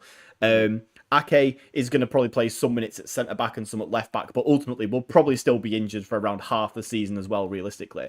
In my world, I find a way to move Akanji on and keep Reece as the fourth choice centre back. And look, that might not mean he'll play 25 plus games a season, but that means he'll play like about 15 games a season, which for a 20-year-old who we just signed last season is absolutely fine, I think. So as part of a development plan for someone who's a teenager, that's about what we're doing for our academy kids. Yeah, but really, wait a sec. Let me challenge you on that. Yeah, those 15 games, some of them are going to be dead fucking games in the Carabao Cup. Yeah, like last season, where he didn't learn anything in that Carabao Cup game. He didn't learn anything against Plymouth Argyle. Do you not think it would be better playing against Barcelona twice, Real Madrid twice, Atletico, Valencia, Sevilla? Do you not think it would be better for him playing them week in, week out? Yeah, I mean, there is the argument for that, obviously. My only concern with that, and I think that and I'm sort of playing devil's advocate here because I don't actually genuinely believe this, is that we see a lot of clubs, a lot of players go out on loan and then they're gone as far as they're concerned. Like, we just don't see him come back. Now, I think this will be different because I think that the reason why Reece is going out on loan is because we just can't move Akanji on. And so we literally have no place in the squad for him. So he cannot be registered because he's not homegrown. I mean, he can in the Premier League because he's under 21, but he can't be registered in like the Champions League or anything like that. And I don't think Pep's got any interest in having two squads that are different in the Premier League and the Champions League. So I'm not necessarily thinking that he won't come back if he goes on loan to Girona. But yeah, I'm just kind of sick of us just sending people out to Girona who've got really high ceilings, and just like how many of them have actually, like, Douglas Luiz is the exception, who's actually gone out and done well and then like come back, and you know we've unfortunately had to sell him to Villa, didn't we, because of the work permit stuff. But yeah, for me, I'm kind of just of the opinion that some of these players where ultimately we've just got we're still holding on to a lot of the players who last season we'd have all agreed we had to go, and I think that's a problem because it doesn't look like any of them are going to go in the next month. I know, but what can you do if you can't get rid of them? No, well, that's it, innit? We're in a position where we just kind of have to. It's part of it's another symptom of the shit squad planning that's sort of been going on for the last couple of summers, really, innit? And this is where it's led us to, where even if now we're at the point where the club want to just bite the bullet and get rid of a lot of these players, they're all sat on 200 plus grand a week that they're not going to get anywhere else, saying, well, actually, no, I'm going to stay. So, and they can all get massive sign-on bonuses next season when they leave. Yeah. So it's what it is. The thing is, I would rather, well, I don't know whether I'm sort of indifferent on Vita Hayes. I think it probably is for the best if he goes out on loan, given the current situation. I think Echeverri is the one that really, I think there are minutes available for him in this team, because I look at the attackers, I look at Cherky, Foden, and I'm like, that extra, say Foden's playing on the right and he takes Cherky off, Echeverri is there and he can play. I think Echeverri is the one that could get minutes this season and get meaningful minutes in good games. I think Vita Hayes got no chance. He's behind Diaz, he's behind Gvardiol, he's behind Huzanov, he's behind Ake. And we know Ake's got some injuries. Huh? He's behind them all, right, isn't he? He's behind them all, bro. He's behind them all. Whereas Echeverri, he only needs Cherky to get injured or Foden to get injured, and he's right in there with a chance of getting in the team. Like, maybe not starting, but, as a sub-appearance like he did in the FA Cup final. And I think Pep's probably realised now that he's actually decent. I think everyone knows that this guy's decent after the FA Cup final, even though some people were saying he was mint from fucking February. You know what I mean? So I think there is a chance that he could stay and get minutes, but I don't know. It's just, it's a bit weird. I'm not bothered if the old guys leave or not. Yeah, it's whether Pep keeps playing. If Pep picks Gundogan on day one, mate, then like when you've got Nico Gonzalez and Tijani Reinders, I'm just gonna be like, what is going on here? He's gonna do it. Just tell yourself now. Yeah. Just tell yourself now. That's why I'm bothered that they're here. It's not because I think that they're going to be. It's not because I think that they're. I mean, it is partly this. It's partly because I just think they just weren't good enough last season. But I think it's because, and this is kind of my thing with Akanji, is that I don't necessarily think that. Look, he's been very average over the last 12 to 18 months, you could argue, and there's been a lot of howlers that he's had over his time, or even when he was actually genuinely good in the treble season. Like there was some problems there, but for a £15 million investment, you can't complain. However, my problem is that he's still hit. That with him still being here, is that he tends to start when he's here, and Pep loves him. And I don't want to be in a world where Akanji's starting more than half of our games, because he shouldn't be anywhere near the pitch in a situation where most of our defenders are fit. And I think if you had Vita Hayes here, then you don't have that sort of the other say, like you're probably right that you're probably right that he's bottom of the pecking order. It doesn't change any of the minutes that he plays. But I think if Akanji's here, I have a genuine concern that he will start more than half of our games, and I don't think he's good enough to do that. And that's the thing. And it's the same with Gundo, Bernardo, Kovacic maybe to less of an extent because I think he's all right as a rotation option. But Gundo and Bernardo, I think, will start as a result of them still being here far more games than they should after we've just had. Well, then why did Pep Guardiola transfer say in that windows. interview that he wants better players then? Exactly, this is the thing, but this is just me being very pessimistic based on what Guardiola does. Because I don't think he is. I don't think he's going to start Gundogan. I don't think he is. I know everyone keeps on saying he is going to start Gundogan. He'll start Gundogan. He'll start Gundogan. Do you think he'll start Nico J? Do you think he'll start Nico J? No, I don't think he will. Well, that's the other problem. I think he'll start Bernardo Silva and Tijani Reinders. This is the problem, really man. No club in the world would moan about having a massive squad apart from us, and it's not like usually would be sat here saying, "Oh, but like, how can it hurt us? All these numbers, all these covers in all different positions." But it's the temptation to Pep Guardiola to use the same old toys that we don't want to see anymore in it. He ain't going to do that this year, man. I don't mind having Gundogan around, on Bernardo around for rotation and things like that, or when we need them in certain games. But it's the temptation that Pep's going to have to play them in these big matches because he's addicted to it, man. For some reason, he does play because he trusts him, though. He plays him because he trusts him. That's how it comes down to. He won't this year, man. He ain't going to do it this year. That can moan about he won't play. I want to believe that LB is right. Bernardo he will, but he's not going to play Gundogan, bro. He ain't going to play. I think not in the big games. Not in. He's just not going to do it, man. I think Bernardo's end of season comments last year, where he was sort of saying, I think was it the FA Cup final or one of the games before that, where he was like, you learn which players are in for the fight and which ones aren't and stuff like that. I think Bernardo's proved to Pep that even if physically he's not quite at the level he used to be, mentally he's still very much all there, and I think that Pep likes that. And obviously the reason why he's been picked as captain, he's going to play a lot of games. But I'd love to think that LB is right, and that basically that Pep, the last 12 months, Pep has surely seen enough to know that he cannot be picking the unks over certainly Reinders based on just his brief appearances that we've had in the Club World Cup. Reinders cannot be behind any of these guys in the pecking order. Rodri, back, even half fit, cannot be behind any of these guys in the pecking order. I'd like to think that because of the players that we now have available to us, it shouldn't happen. But I just know that we're going to have at least one point this season where there is a straight choice between Nico G and one of Kovacic or Gundogan playing, and it will not be Nico G, and that will piss me off. And that's where I'm going to, and that's the concern with the squad size that we've got, is that I don't know where Nico G gets his minutes. I really don't, because there are too many midfielders that Pep is going to pick out of him. No, Nico G I think could be still in trouble. The point is, if Rodri and Tijani Reinders are available, both of them are 100% playing. 100%. Yeah, they have to be the starting two, and I think the third will always be Bernardo. And then it'll be Bernardo Silva. Yeah. But I want to put my stonks into Bernardo a little bit, man. I feel like he gets far too much shit, mate, because people can't disassociate with the Bernardo that plays on the right wing who can't do that job anymore, and the defensive midfielder Bernardo who just dictates play, never gives the ball away. No, it doesn't dictate play. No, he don't. No, he does. Honestly, last year, bro. No, towards the end of the season, he'll get the ball and he'll do 3 little moves, and the ball. The rest of the players will move up the pitch because Bernardo can do them little try. I'm telling you, he can. He's not like your Tony Cruz or he's not that sort of player. But he gets the ball and he'll ping these little triangles and he'll switch the play across. He will make that space in the middle. He's so trustworthy on the ball there that people can move away from him. He's trustworthy because he passes the ball sideways. And he offers something in midfield that we haven't got in any other player apart from Rodri, and that is. I disagree. I didn't think he was good at all last year. I think he was one of the worst players. He had a solid end to the season. I think that was glazed. I think that was glazed. Honestly, I think people was glazing it. But as bad as he was last year, everyone was bad.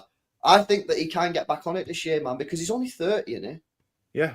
People think he's not like Gundogan's 35 years old in 2 months' time. He's not average. He's 30, but he's run like he's 30, but he's run like nearly 15k a game for the next for what, like 8-9 seasons. Like the guy's like, surely he's got like he's gonna.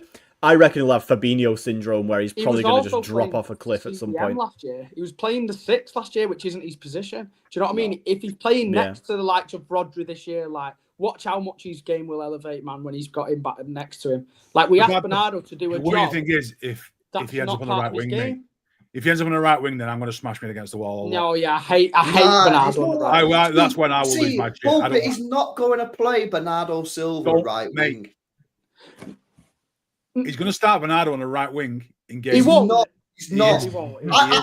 I bet you, yeah, Bernardo Silva doesn't play one single game this season right wing. Right, 50 quid for charity. 50 Can I make a prediction that he will start? Yeah, 50 notes for charity that he starts. Can I be the right Can wing. I be the charity? Can I be the charity? No, genuinely charity. I predict that he will start at least one game at right wing, and it'll be like Liverpool at Anfield or something. It'll be something stupid where it's like where we need a bit defensive. Yeah, on one it'll side be something like that where we'll all look at it and we'll think, "What the fuck are you doing here?" That's a start, yeah, not just like last 10 minutes. Not of the a start game. on the team sheet. He's got to start. Got to start right wing. Yeah, I don't think he'll start right wing. It's going to be a long season, mate. Because I'm going to be on you. Because we've got Savio, Foden. Well, Savio, Foden, Cherky, Bob all can play right wing. So I'd like to think that he won't play. I forgot about Bob. Bob's just like a Bob's forgotten. I've not even thought about him once since the. See, this is what I mean when we're talking about going into the new season, and we've obviously brought in loads of these world-class players, not world-class, but potential to be world-class players. Like some of the signs have been mint this summer, again in January as well. Like you like some Marmoush, who've got massive ceilings, but then you've got to remember the fact that we've got the best centre back, the best centre midfielder in the world coming back from injury. We've hopefully got Phil Foden coming back to his world-class level that he was at the season before last. Obviously, if he's got to put all these issues behind him. These are all better fucking signings, even though they're not technically signings, than you fucking Wirtzes and people like that. Foden clears Wirtz, man. If we get Foden back to the PFA Player of the Year, Foden, he's clear of Wirtz. We've got Rodri coming back. If he gets anywhere close to his Ballon d'Or levels again, these two are better than any signing that any team's made this window. And then obviously the smaller level players like your Oscar Bobbs, who are going to come back in and get more minutes as well. You never know. He might take off this year and end up playing a load of games at right wing. So even though the numbers wise, we've not matched Liverpool and Chelsea, like signings wise, sometimes your signings from within your team as well can be just as important. Wirtz will not win a Premier League title for Liverpool, I'm telling you. I'm saying that here now. If someone can say that, he won't win a Premier League title for Liverpool. He'll never win a Premier League title for Liverpool because Liverpool don't facts. Liverpool don't defend titles. It's so funny in May when they've won one. No, Liverpool don't defend titles. Wirtz will lead to go to Bayern Munich in 3 years and he'll never have won a Premier League title. Don't jinx us, man. Don't jinx us. To be fair, you did that or than to win the title. Because Liverpool have never defended a Premier League title. You always backed that, even if he picked us, you backed that he would be at Bayern in 3-4 years' time. I did. Said that. If they've gone in 3 years to Bayern Munich, he'll never win a Premier League title. He might win other things. He might probably likely to win a Champions League, but he won't win a Premier League title because City will win the Premier League next year and the year after. And I won't surprise you, Chelsea was more chance of Chelsea winning than there is Liverpool again. Liverpool. Right. Everyone was telling me. Right. Let me preface that with a bit. Let me preface that with something that's going to happen. Salah is going to drop off the face of the earth in a year, probably the end of this year. Van Dijk is a stiff idiot, and he will start to drop off the face of the earth this year. Liverpool will not replace those players with like players. I saw you say 2 players out of that team. What have they got left? I saw you say I don't know if it was yesterday or the day before, where someone said that you said that Van Dijk wasn't top 50 centre backs of all time or something stupid like that. No, that was Son. What I said, he's not a top 100 Premier League player. What did I say about Van Son? Dijk? Oh, that's fine. Yeah, I said everyone's saying like Son's a legend. No, he's not in the top 100 best player Premier League ever play in the Premier League. But I said about Van Dijk here was what it was. What's your boldest claim for the upcoming season? The more mental, the better. And I said Van Dijk will have another bang average season again. That will be compared to prime Baresi by the media. He's a stiff idiot. I'm telling you, he's bluffed his way into this legendary status at Liverpool. Honestly, go back 10 years. Diego Costa would have relegated him into staying at Southampton. He would never have come down from Scotland. He wouldn't have got near teams.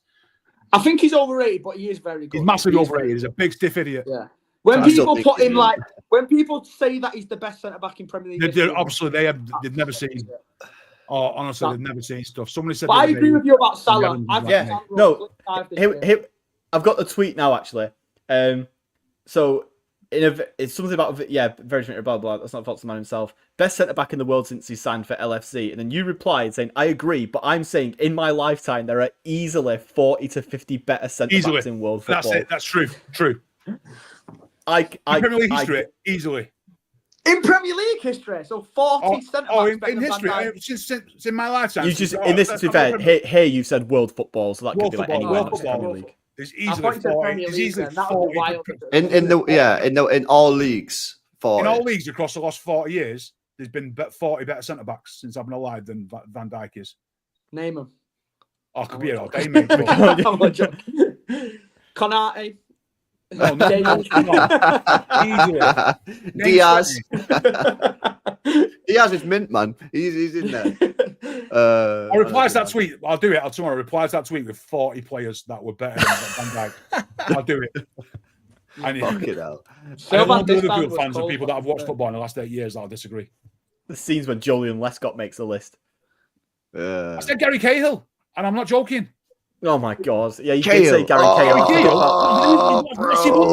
Look at what he's won. I'm going off what he's won as a better centre back. Individual talent maybe it did a bit different, but look at what he's done and how decorated he was. He was pretty Yeah, sick, Savic- Gary Cahill. There you go. Savage won a Premier League with us, but it doesn't make him better. Savage don't make that list, mate. But Gary Cahill consistently Is Diaz better than Van Dijk?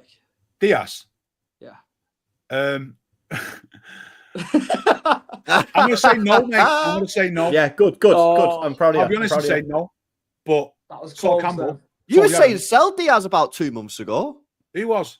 You, when you did that, when we had that conversation, you said, "Would you sell Diaz?" Would have sold him for 65 million. Yeah, I would. I said I would tell him. Yeah. I wouldn't sell it. I don't know if I'd sell him for 65 mil, man. I'm not sure. I don't think I would. Sol Campbell's cold though. I heard that name then. He was. Campbell, Campbell. Yeah, Campbell. Yeah. Sick.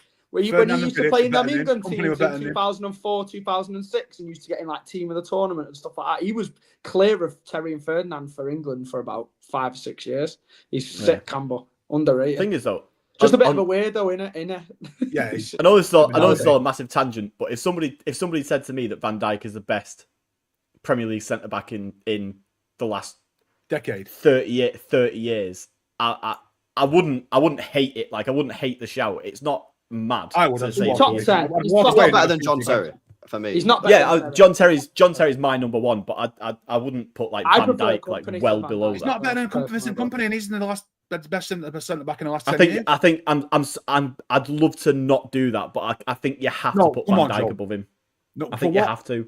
For what? Because he's done it for like 7. You give me a Van moment. Dijk's got great PR as well. Van Dijk's got great PR. You give me moments, Joe. Give me a moment where Van Dijk stood out and you thought, "Oh my God, what a player!" I'll give you two. Company, 30 yards, pretty much in the header against United. It's not about a moment. Like it's about watching him most weeks for like back off until people tell he just. Do you know what? He just never goes to ground, so it looks. You know like what he does for all the FIFA players out there? He's a jockey. He just jockeys back. Into the box.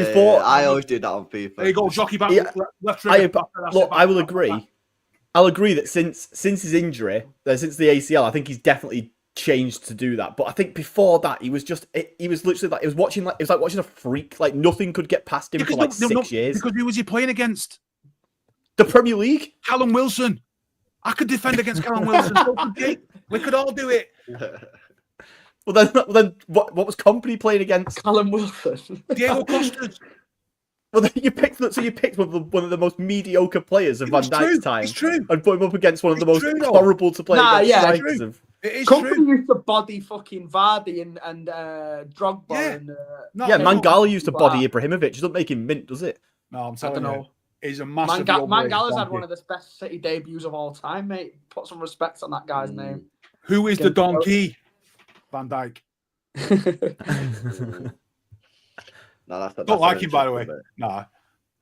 Did you guys want to have your input on last night's debate that I had with Steve? Oh yeah, I've seen this. Yeah. Steve what was it? Top 5 City players ever. That was the debate. But does Yaya Toure get in your top 5 Manchester City players. I said no. Oh, replied to you before, I it was said six. no. Yeah, I it replied was to it and 6. said no as well. I think I said no as well. I said 6. So where have you? think I wouldn't six even. as I well. wouldn't. Oh, I all wouldn't right, have give him me your sixth. top 5 then. Give me your top 5 then. Pulper, you Who go do you want first. to go? Yeah, go. De Bruyne, Silva, Aguero, Company, and I can't remember what the last one I replied to you with before. It's on there somewhere. I can't remember it. Mine would be Rodri, the same four. Rodri was 5. Yeah, Rodri was 5. So I De had the Bruyne, same. David Silva, Aguero, Vincent Company, and Rodri, and then 6 was Torre. Yeah, that's the So same I as had- mine. I had KDB, Silva, Aguero. I put Rodri and then Company. And I would have Fernandinho ahead of Yaya. Like I wouldn't even put. Oh shit! I wouldn't even put. I think. I mean, it's up for debate. I mean, the top 10. I is do arguably like one of the top 10 Fernandinho. players It's a of all good time. shout. It's not a Yeah, bad but shout. I think- I don't hate it. He's. I just think with Yaya, it's just like I said in that tweet, it's just that Yaya was he's such a pick and choose. Like 2 seasons where he was undisputed, like unbelievable, and even in that 11-12 season, there were plenty of times where he was just like, well, he just can't be arsed today. But he ultimately turned up in that last couple of months that carried us to the line, and 13-14 like speaks for itself, doesn't it? But It was just too menstrual. It was like menstrual when he was on and off. He was a bit weird. it was every you And then could his tell after outburst 5 at the minutes end, into a like some game. weird. Yeah, just that mate. He didn't He's have that done 5 minutes consistency, into the I'm the only one on this longevity-wise. panel that's got Yaya in the top 5. Crazy. Who was your What? top 5 then? My top 5 is Kevin De Bruyne, Aguero, Silva, Yaya, Company. Not So it's so. the same. but Rodri with doesn't. Rodri. Rodri doesn't even make it. What I said was, I think in a year or two's time, I'll probably have to drop Company and put Rodri in. My only Mate, counter that's to that. disgrace. My counter to that. That's What do you mean it's a great. disgrace? I was like, Rodri is- disgrace. Well, hang on. Aren't you on the Vincent Company for City Manager 2 statues sort of bandwagon? Yeah, Now? yeah. Not the top 5, mate. It's scandal. You've got to bring the fact that he was captain and like the leader. Yeah, thing scandal. as No. well. But Like, this that one- adds to when greatness. when we had That when adds we to had this greatness. conversation though, we did a separate one for like legendary status, and I had Yeah. Vincent Company first on that. This is just who is the best player. Yeah, rather I'm doing than- like yeah. Oh, purely so it's the football best based. player. Purely Shameful. football based, not But for including me- legendary status. I have him above. I have him. It's top still 5. shameful, mate. For I me don't though, think like it's shameful, man. the Yeah, Rodri, People Rodri forget, bro. This guy, yeah. FA Yeah, he Cup was semi-final, unplayable. He was FA Cup unplayable. final, Newcastle away. The before we League played Cup goal QPR. against Sunderland. Like, League Cup he's goal, done bro. This crazy guy, stuff. I was involved in a lot But for us, man. the difference though for me is that those are mint moments and those are great moments, and 13-14 was a great season, and 11-12 had like he was great that season as well. I'm not disputing that, but if I'm comparing that to Rodri, who has, apart from his first season, like what 4 years of like Yeah, I hear it. unparalleled Rodri has Just consistency. not Rodri has more losing a moments. game. Not Rodri losing has a more game. moments. Yeah. Rodri's got Yaya, a Champions League final goal. Like it's obviously, I think Yaya has the most like importance probably. If you were going to put most important players that City have ever had, I would have Yaya in the top 5 because of those big goals that he scored and those league titles he helped us win and the FA Cup and all that stuff. But yeah, I think in terms of as a better player, I know that the individual seasons of Yaya are probably like higher than almost anybody else, probably with maybe 1 or 2 exceptions. But Rodri's just been so consistent for so long that I don't see how you could, and that's why I put Fernandinho ahead of Yaya as well. He had like such a consistently high level of performance for so I many think years. you're going too much on the consistency there for me, though. But that's what makes a great player. A great player isn't someone who's had one I know, mid-year. but you've also got to appreciate a footballer for being like just mega.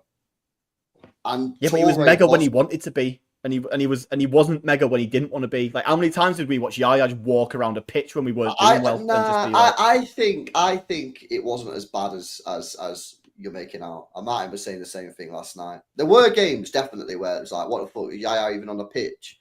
But I don't think it was as many as you're making out. And I get the consistency argument, yeah. But like some of the stuff that Yaya was doing on the pitch, bro, like no one else could do that, man. But It's unbelievable. I think personally, most of his highlights, when you see like all the like Yaya, the streets will never forget kind of tweets and stuff like that. Pretty much all of those highlights are from 13-14. Like most of those mad things that he did are 13-14. And I think like outside of that, it's very much just like obviously 11-12 notwithstanding. It's 10-11 it as well, the FA Cup run. Yeah, that the FA Cup season, run. Joe, that season, if you think about it, that's like Ballon d'Or levels of a season. It just so happens. Yeah, that I it agree. happens to be 13-14, Messi yeah, or Ronaldo 100%. If season we sort would, of thing, yeah, that should have been how he got robbed of the PFA Player of the Year that year. Beyond me, it's Suarez, wasn't He's a it? City player, That's when they used to suck off Liverpool so bad to try and still keep him relevant. Did he not get? Did he? Am I right in thinking that he didn't make the PFA Team of the Year either? Gerrard got in over him in midfield. I'm not sure. I think he might have made the Team of the Year, but he got robbed of the Player of the Year.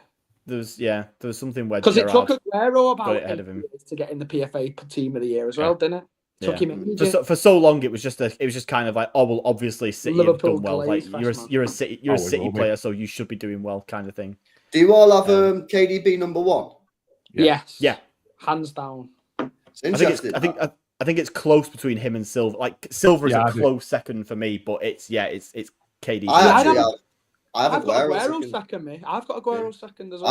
I got KDB, Aguero, Silva. However, I do flip on Aguero and Silva. I think Aguero's 2012 just like puts him a little bit above Silva for me, just for that one most iconic moment in our entire history. Like it's probably close ability wise, but when it comes to like that moment, he just pips Silva for me. No denying they're both fucking unbelievable players, but yeah, I think of those three, the reason why I put De Bruyne at the top is he's the one that is actually the only one that's irreplaceable. We've replaced the other two. Yeah, but it took us 2 years to replace. We haven't really replaced him. We still replaced him. Really replaced Silva, have we? Like who's the Silva? De Bruyne kind of just went in and said, "I'm having it." You know what I mean? Not like for like, but like.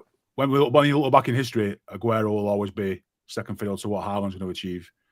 Silva was always going to be second fiddle to De Bruyne. Wait, say that again. You think what? What, say that again about Aguero? Looking back over time, yeah, Aguero will always be second fiddle to what Haaland will go on to achieve for the club. In pure stats. Telling you. He's got to do something. I can not really. Give me 3 or 4 years. He'll have scored 200 goals for City. Stats I can get behind, but no, he'll never be on the level of Aguero, legend-wise. No, in 25 years' time, and when Haaland's going, you look back and go, look at what Aguero did. But man, look at those numbers Haaland has got there. Yeah, but in 20 years' time, I say to you, you can have Aguero regen or Haaland regen. You're picking Aguero all day. Yeah. Depends on what football's like then, doesn't it? It could be a shit show long ball merchants game. It could be like 4-4. Yeah, but Aguero will still sick at that. Yeah, I don't know. It is. I mean, I think we all know the top three. And I'll tell you what, if anyone ever breaks into that, we'll be very lucky. I know. I think Rodri is the only one. I think Rodri probably might got the ability to do it. I think he's the only one that's in anywhere. I don't know. Realistically, I don't think he's ever going to have a better season than he's had like the Ballon d'Or season. So I just don't think he's ever going to be on that level to break into the top three. That's already a better season than the other three have had, though. I don't know. I'm going off pure consistency. Haaland? Oh, is it Haaland? Could Haaland get in there? I don't think so. Not top three. If Haaland ends up scoring 500 goals for City, then yeah, you probably. Yeah, if he stays for like the full length of his contract. Then 10 years, mate. Then 10 years. If he does, let's say he's from this season now, he has 10 more seasons. What do you think he's going to score? 380 goals on top of the 100 and something he's already got. If you're just being conservative and say like 30 it's hard season, to win it as like a pure 300. I'm going 38 in a 60 game season, Joe. If he gets 38 goals, it's 38 yeah, fair. When you talk like from a purist standpoint, though, like who's like who fucking gave you like the most pleasure watching? Like who's the best to look at on the pitch? Like technique. Yeah, that's different, isn't it? But like, do you know what I mean? Like, I don't want to really put stats above like who the best. No, I want a player to play for us that will obliterate every goal scoring record for as long as our kids and grandkids and great grandkids are going to be alive for. Yeah, like Dixie Dean did at Chelsea. I want to just obliterate that and say no one is ever. When you look back and say, "Oh, mate, I think he scored 25 goals that season. What a season!" And then you just look up the list and go, "Fucking hell!" But even then, I don't think. Yeah, I want that to be there forever. We might be long, but I want them stats to be there forever. With 2 more UCLs, though, if he has 2 more UCLs and 4 more Prems, who? Haaland.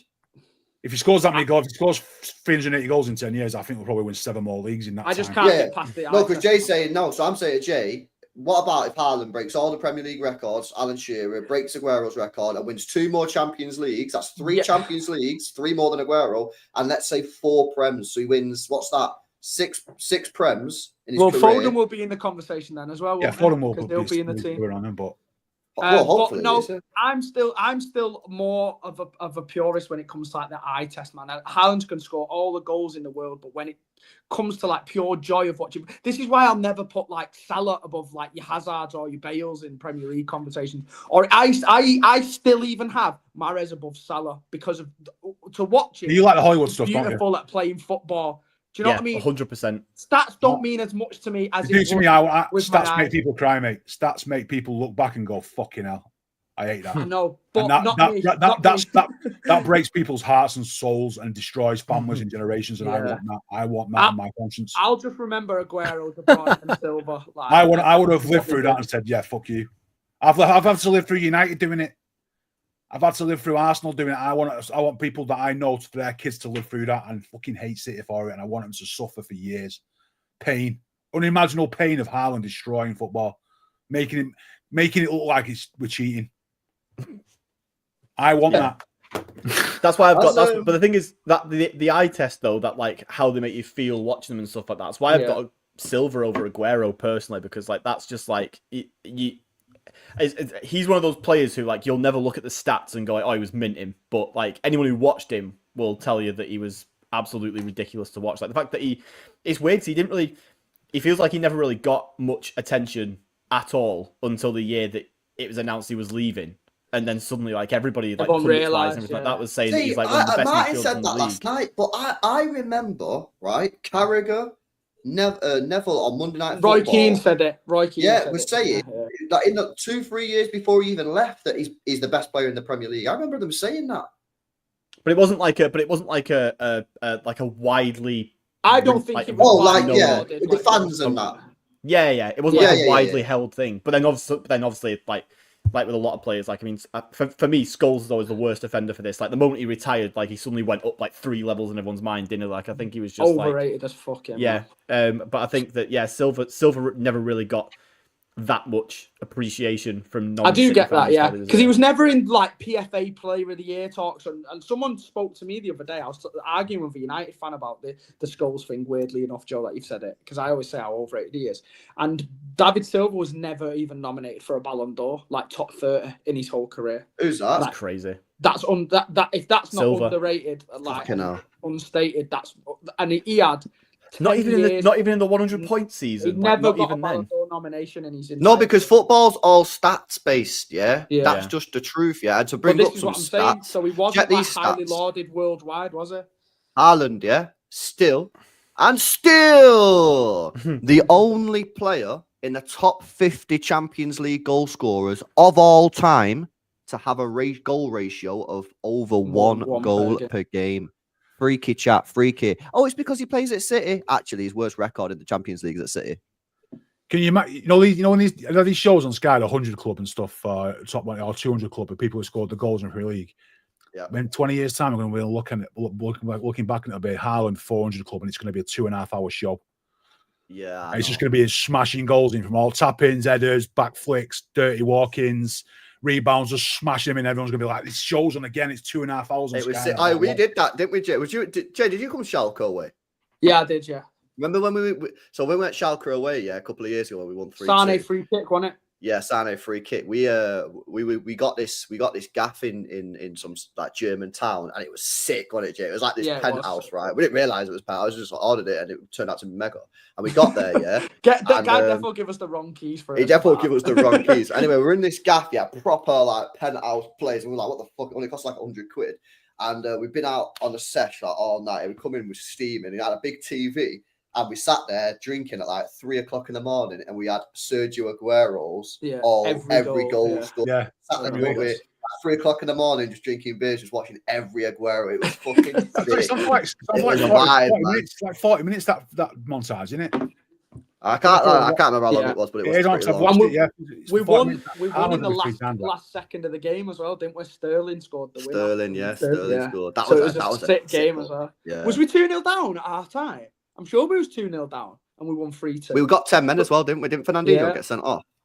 Or was it I think so. And Sané scored that 30-yard banger, and then Sterling scored a tap in. I seen that Sané, it was like it was like a couple of days ago was the day that we signed him, and I was like, bro, like this guy was such a good He was fucking player, such man. levels, wasn't he, for a few years? He was one of the most Can't- exciting, like in terms of like players who we got, and you were like, this guy can go like all the way. Like he was that guy. I think like in terms of our most exciting signing that we've made. I think it's obviously apart from Haaland, And now he's at because of, like, obviously who he Galatasaray, was. bro. Yeah, He's I on know, what a 500 grand a week as drop-off. well. He's on dollar, yeah, but still, 500 like, grand a week. do you reckon Those he Turkish regrets clubs it? can throw around silly money. Do you I reckon reckon if he like regrets you spoke to him in private, no cameras, no mics, no nothing, and you just said, "Tell me honestly, there's no mics, nothing. Do you regret leaving City?" Do you reckon he'd say, "Yeah"? Not while he's playing on 500 grand a week, but when he's all said and done, I bet he's gutted. No, football wise. You just say, forget the money, football No, wise. I imagine now he's probably not even thought about it, but when he's done, all said and done, he hangs up and be going, "What the fuck have I watched?" I think Yeah, but let's say that if you asked him like, you're still on 500 grand a week now because you just joined Galatasaray, but like, would you rather have had the last 6 years at Bayern or stayed at City for those winning 6 a years? treble, Which winning a treble yeah, as well. I think he'd have picked. I think he'd pick City all day. I think his ego will say, "Fuck it, I got the money, and I'm look what I'm doing now." Did he win that? He won that. He won a champs with Bayern though, didn't he? No. Yeah, he did win one. He the got COVID one. one. Of them Yeah, when he first went. Did they not win that early 20? they beat PSG in 2020. Yeah. They did it the year when we went out to Lyon. But he won a treble, so. No. Was it? No, they might have done actually. Was that what the Hansi Flick treble? No, he didn't. Or was it? No, he didn't. He did. I don't It doesn't think say he it. did. He didn't win the Champions League. It Did he not? says I'm on Wikipedia here. I've gone to his honours list. Oh, that was He's not- 2020, wasn't it? Was that the year he got injured? Where He must have couldn't got. sell him? They must have won it in 2019, 2020, and then he joined in 2020. We sold him after, yeah, because he was going to So go in they- they- So he missed it 2019, by a season. and then he So did he his never won ACL. it. Oh, Yeah, he and then, definitely yeah. fucking because he won stayed the City, Super that. Cup. He So definitely he stayed joined in City. the summer of and then he won the Super Cup with him, but never won the Champions League. So he's never. So yeah, won the he'll definitely regret that then if he didn't get a Champions League. I hope Could God, I definitely hope say it. he keeps you awake at night, wanker. Should never have left. Oh, fuck off, man! Should never have left City, man. He honestly should. Nah, never no, he left should City. never have left, man. There you But go, but he's Sane's got to a deal, solid suck it killer, up. man. Suck it up. He's got to deal with it.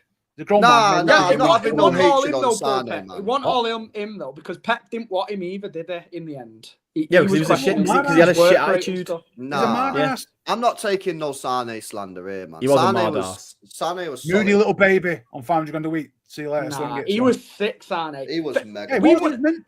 We wouldn't have beat fucking. We would have still be like getting slapped off Liverpool all those years, man, without signing. Remember how many times he turned up against them back in the day when no one else used to do it? We used to get pumped off him Could you every ima- time we played him. Could you imagine If if it wasn't for- if Starry had stayed playing for us and the way we play now, he'd be playing inverted and right wing, you'd fucking hate him. If it wasn't for the fact that we then had Mahrez a couple of years later, I think Sane would probably be the best like winger we've ever had. I think, Talent-wise, in terms yeah. of like yeah. Oh yeah, Mahrez oh, obviously yeah, clear He's number one, dangerous, but then I isn't he? think after that He's it is Sane. Talent-wise, it's definitely Sane. Talent. Yeah, Like he that, could have those gone 2 top. years at City when he was at his best, he was fucking unreal. That man. 17-18 season of him in He's Sterling, so it's just good. like some of the Yeah. best, some of the Which goal best was it football against to watch. Liverpool when he had the ball on the left and he just took a player on? Yeah. And blasted Front it? post smash. That was the Was it 5-1 Liverpool? one it or the 4-1, whichever one it Was it that was. one? Or was it the one Yeah, that went Etihad at posting in where it He went was through unplayable, the man. defender's What- legs, yeah. And I always say Foden needs to learn the Leroy Sané driller left hand side, bottom corner, man. He had that on lock, Sané, mate. Do you know what I mean? So he needs to get that. He gets in those positions all the time. Yeah, he was mega, man. What a player he was. But don't worry now, lads. We got Savio and Doku in it, so it's all good, bro. Smash the likes up, man, if you've not done so already. Make sure you guys subscribe. Built Dr. 40 says, mark my words, Oscar Bob will have a remontada, bro. Yeah, hopefully, man. Hopefully. I don't know if you've seen his goal. I'll play it again because it is a sick goal. Come on. Stay. Yeah, we're done. Watch it go.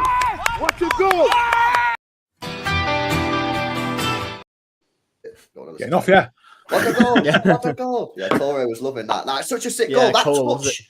I that can't touch believe just- though that we've come like so far this year that we're now glazing fucking training ground goals to keep us Mate, happy.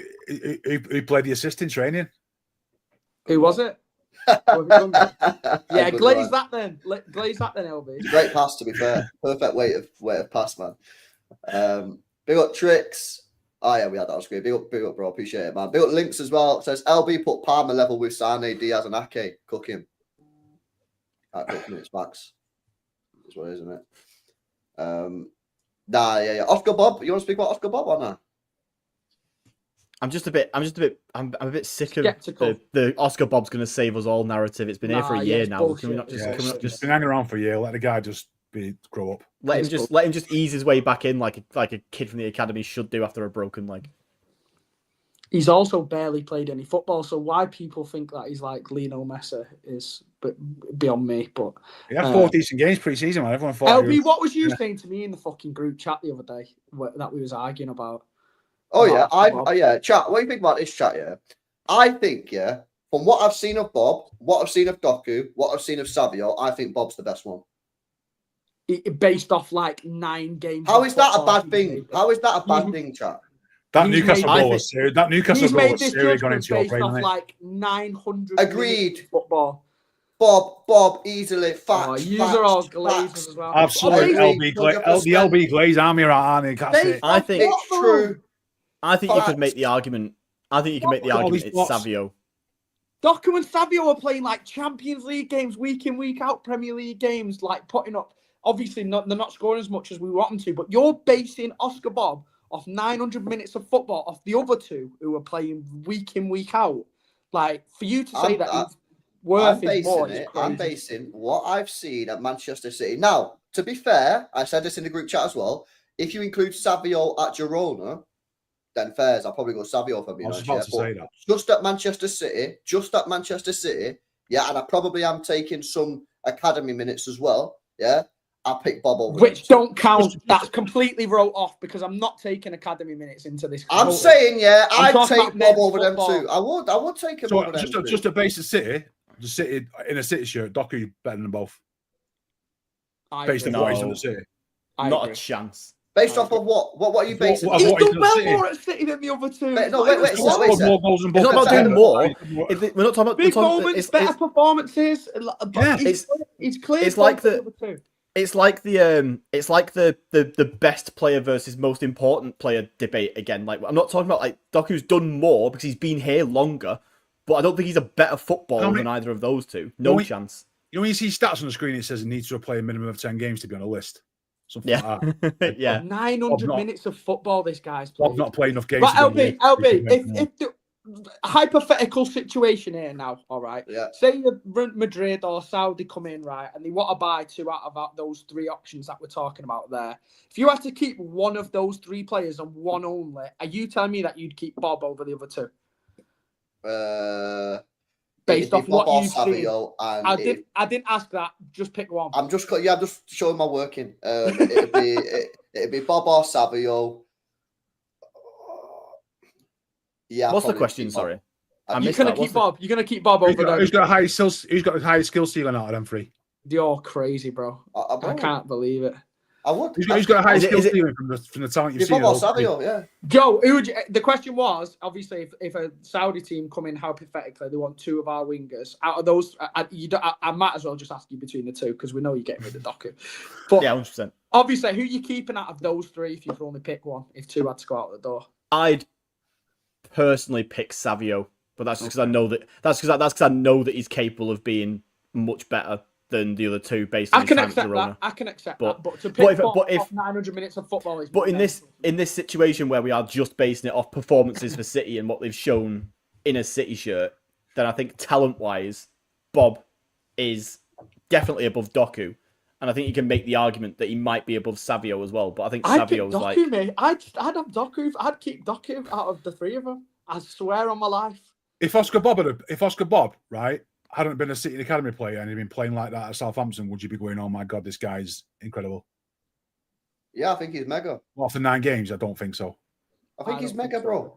No, but you wouldn't be glazing him like you would if you were playing for. But you love him. You've got an affinity to him because you watched him in the academy, and this is why you glaze those certain type of players. But let's be real, man. Like, what have you seen in the men's game that makes you think that he would be the most logical choice out of those? Okay, great question. That's a fantastic question. The answer to the question is because I feel that Bob is the all-round package. I look at Doku and I think he's insanely good at some things and really bad at other things. He's not an all-round package. And I've said before, as George has said in the chat, if Doku can lock in those other things, he'll be the best winger or one of the best wingers in the world. I don't think he will.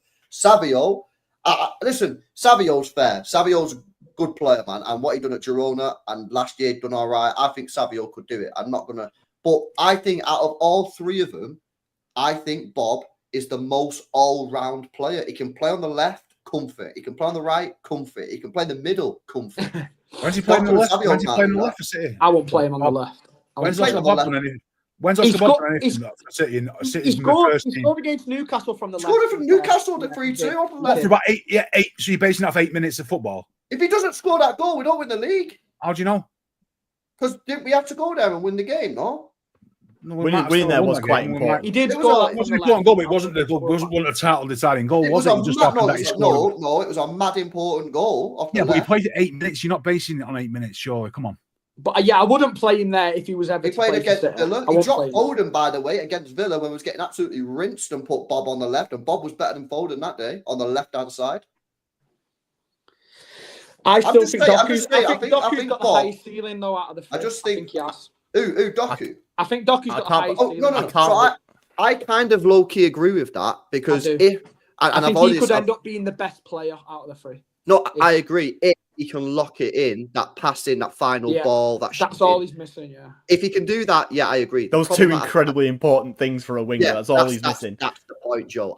I don't think he will. Savio's missing it as well, though. Savio's had a year at Girona where he's done more in 1 year than Doku's done in most of his career. Like, I think it's like... I think it's... Got a question for you, Jay. So, do you think what's more likely to happen in terms of Doku's development?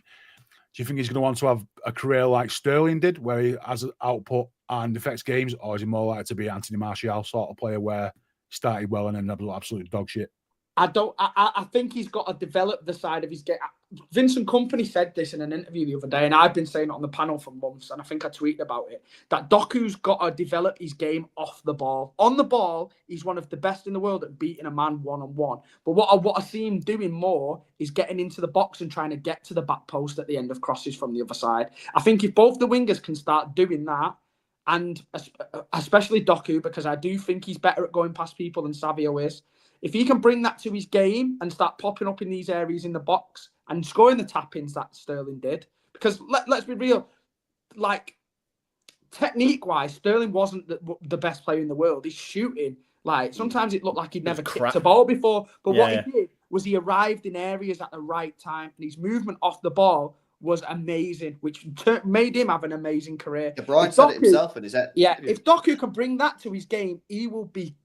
Him as a player could be better than Sterling, in my opinion, because that's all he's missing. If he can if he can bring that side of the game. No. Don't say that's all he's missing. That's not all he's. He's not just missing that. Mate, the guy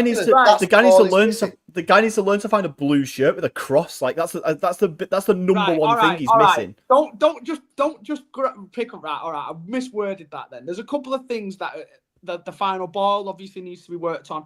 But I think obviously what I'm trying to say is if he does bring that off the ball kind of game into it, then I think he'll be unstoppable, man. I do. So for 5 years' time, is he going to be Sterling or Martial? I think he'll be Sterling. He's not going to be Martial. I really do believe in Doku. I think he can do big things for this club.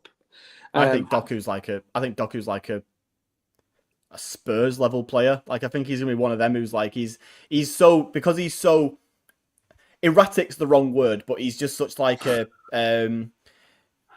he's a player who doesn't deliver necessarily in terms of like the output every single week. And I think for a team like City, like we're seeing with we've had the Grealish criticism has been there for a long time, and there's a reason for that. And we're in a position now where so we've seen over the last year or two definitely that if Haaland doesn't score, we don't score.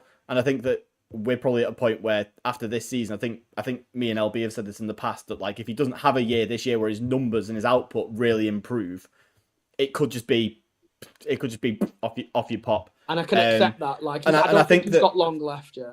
And I think that when you're at a team like a Spurs or like a I don't know, like I'm trying to think of a comparable team elsewhere, like a Dortmund or something like that, like a team where you're good, like you're competing for that like that top level of spots. You're probably getting the Champions League more years than not. You haven't really got that same pressure to deliver week in, week out like he does at City.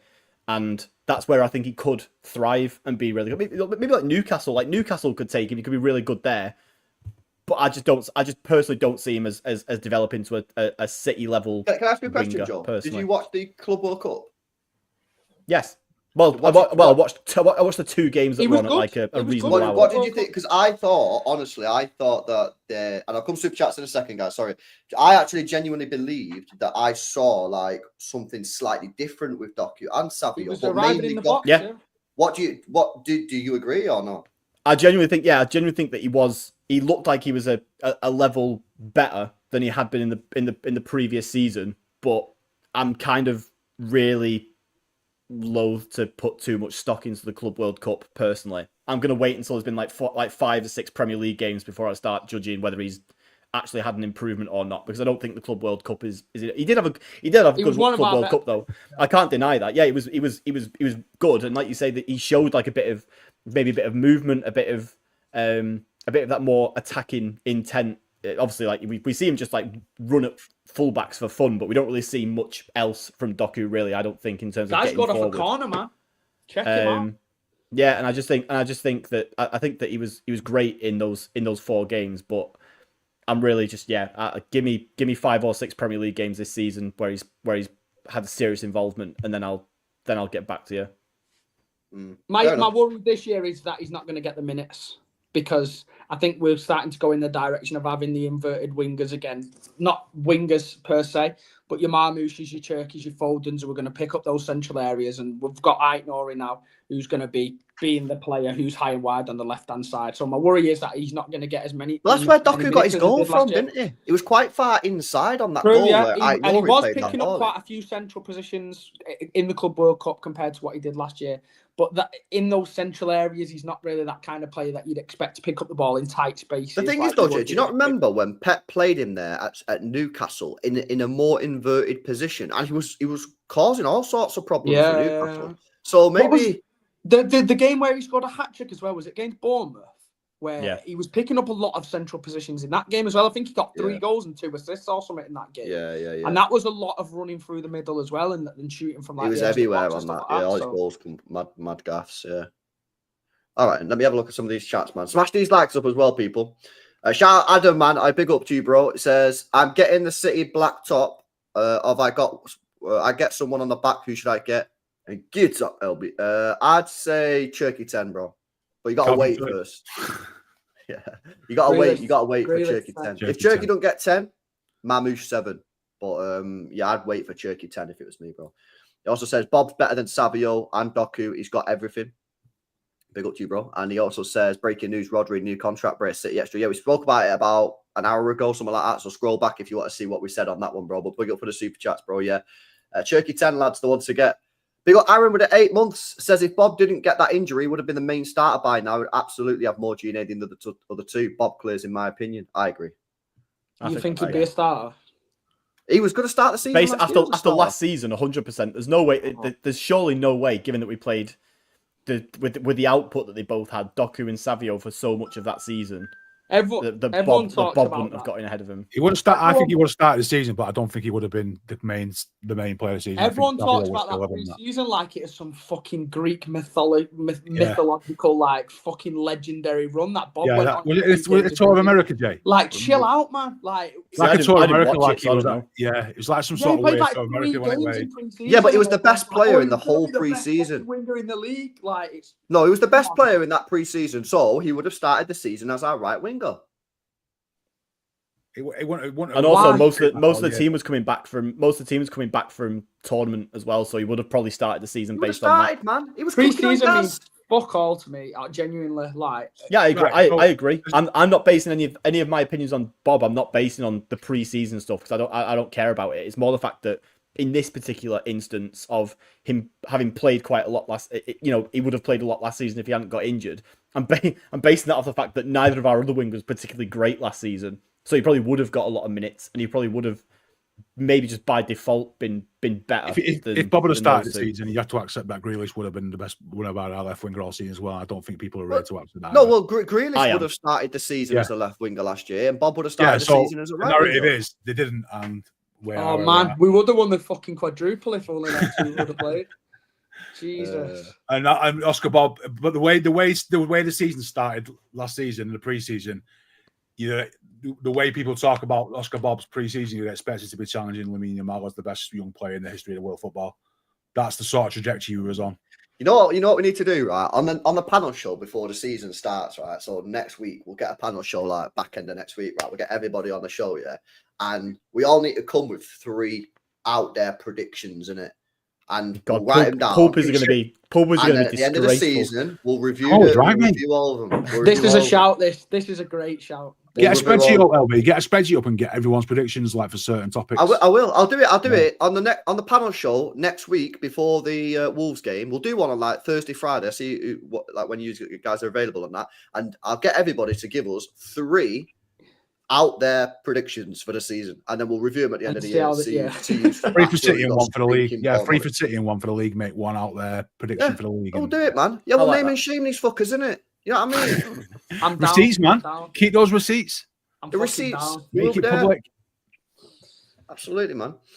Smash the likes up, guys. All right, anything else you guys want us to speak about? Anything in the chat? You got anything you want us to speak about before we wrap it up? What day is it today? Monday, yeah. Yeah, anything you guys want to speak about, man? I've got some random. So I saw a random. I don't know if anyone's followed my X profile or whatever, but I saw. This is completely off topic, by the way. So when I grew up watching football, obviously Chilivert, the goalkeeper. If you've never heard of Chilivert, the goalkeeper who was mad, he used to take free kicks and score and stuff. I didn't realize what he'd actually achieved in his career, right? So check this out. He scored 8 goals for Paraguay as a goalkeeper, right? In his career, he scored 67 goals, and he's the only goalkeeper in history to score a hat-trick in a game. How mad's that? He scored a hat-trick. Scored a hat-trick. I think he used to take set pieces. The even more mad stat that for somebody who scores 67 goals in his career is not the leading goal scorer as a goalkeeper in history. He's number 2 on the list. Rodrigo Cheney is the number 1. He scored 120 goals for fucking Sao Paulo. That's fucking crazy. Mad that, innit? And that's Edison's hero. Was that around the time when? Was that around the time that Pele was scoring like 700 goals, whatever it was? No, Rodrigo Cheney only retired about 5-6 years ago. He's the one he's Edison's basic inspiration. I know Chilivert used to Did he take pens or something? How did he get that many goals? Don't know, mate. Don't know. It's mad. Yeah, he took free kicks and pens, I think. Chilivert scored free kicks, pens, and all sorts, mate. He was scoring 4 goals from 35 yards, free kicks. Like Grealish did against Salford this year. But Rodrigo Cheney scored 120 goals for Sao Paulo in like an 18-year career. Yeah, that's ridiculous, man. Scored 21 season. How was mad's that for a keeper? That's crazy. So yeah, I didn't know that. So as mad as like Chilivert was, I used to watch like highlights like Euro goals, but it was like a world football stuff. But Chilivert used to be on there, like, oh, here we go in Paraguay goalkeeper, and he was taking free kicks and stuff. Score 8 goals for a Paraguay mate. Honestly, check him out on YouTube. Go and check out Chilivert's things on YouTube. You want someone to look at? That guy was mad. Can he play right wing? What, the keeper? Could do with him for next season, man. Mate, he scored a free. What the thing was? He scored a free kick from like the halfway line, just ran up and smashed it in. You know, like an open net. Just thought, fuck it, sending it, and he did. So yeah, go if you want someone to look for, go and look at his things. Mad. If he played nowadays, LB. I know. Just quickly breaking news. Ornstein is saying that Newcastle have increased their bid for that Sesko. 80 million euros plus 10 million in add-ons. I cannot believe that this guy is going for this much money. They're trying to line that up before they let Isak go, aren't they? Yeah. There's the thing, though, Jake. They should buy him anyway.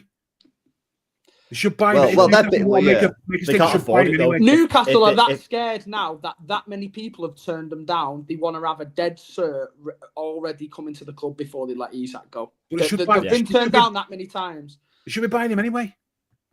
You'd think so, wouldn't you? But no one wants to go there. They mean business. They can't afford him. That's the problem. No one wants to go there. PSR. Go and live in the back arse of nowhere with all them sausage roll eating bastards up in the north. Man, no footballer at worth the weight in gold wants to live up in Newcastle, do they? No offense to anyone in here from Newcastle. Those sausage rolls eating bastards. No offense. They've got to sell someone, man. They've got to sell someone, and to free Well, up the cash. it's not be Livramento, is it? And it's got to Well, be it's not. basically it's going to be Isak. He's the only one who's really got the serious offers on the table. And that means that Livra's defo not going to come to us if they get rid of Isak, is it? I still think that Sesko's going to go to United. I think so. I think. Well, it says here. I've just clicked it again. It says United have told Leipzig that they will match any bid made by Newcastle only when Sesko's given United the green light that he wants to go there. So it sounds like Sesko's Newcastle are going to get fucked over again. He's going to go to United. He's going to do a Sanchez and go to United purely for the money. They'll pay him 400 grand a week. Well, why wouldn't you go Newcastle though, man? Champions Because League. money. You go United and just you don't have to work hard. Just Yeah, get but you're money. playing Champions League, man.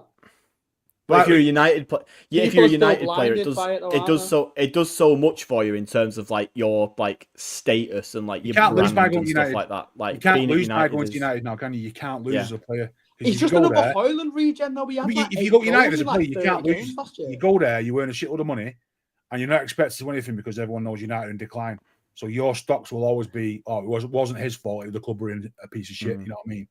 You'll always walk away from there, no matter what happens in your career. That that everyone knows it wasn't your fault.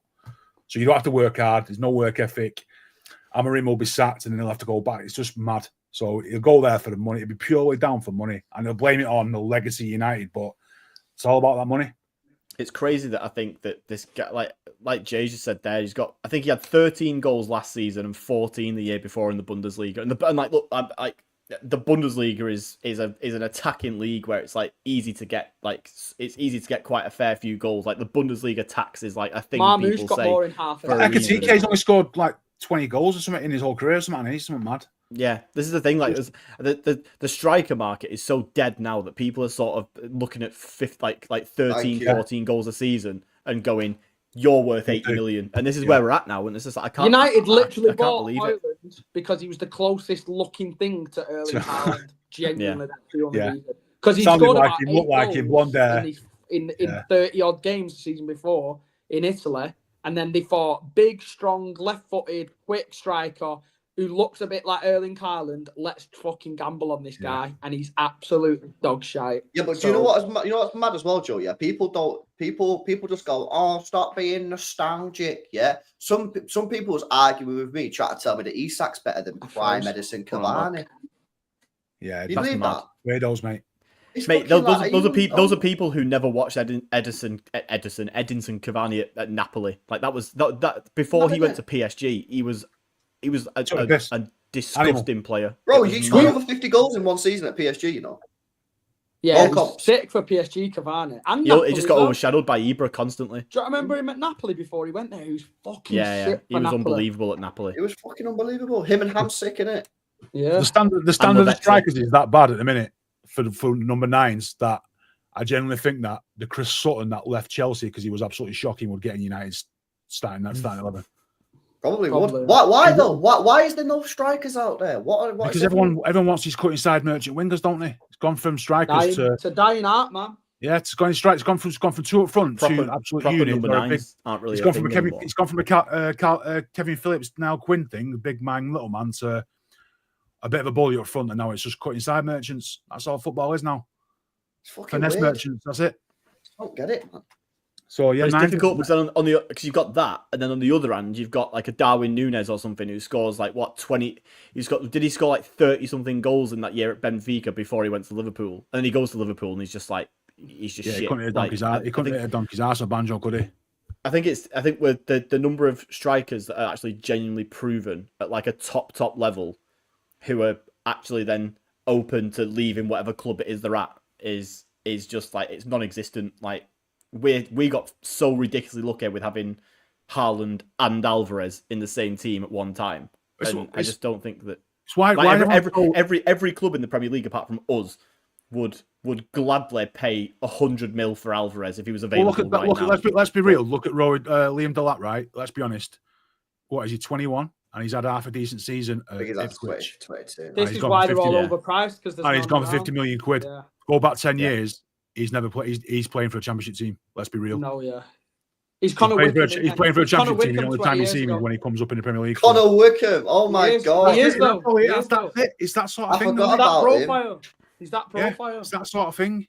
That's the sort of levels. That's they're why playing. all That- strikers now are overpriced nowadays because they're so few and far between that when you get one who is half decent, then you have to pay 120 million for Supply it. and demand. And innit? nowadays, I feel like people look for in a striker more of an athletic profile than they do an actual good footballer. You've got to be That's why rapid. Delap is so like sought after. Yeah. Delap, strong, rapid. Same with Nunes, rapid in behind. Nicholas Jackson, shite footballer, but strong and rapid. And people look for these profiles rather than... want 80 Remember million like for the Robbie Jackson? Keanes and stuff, who were little puddings up front, but they were top footballers.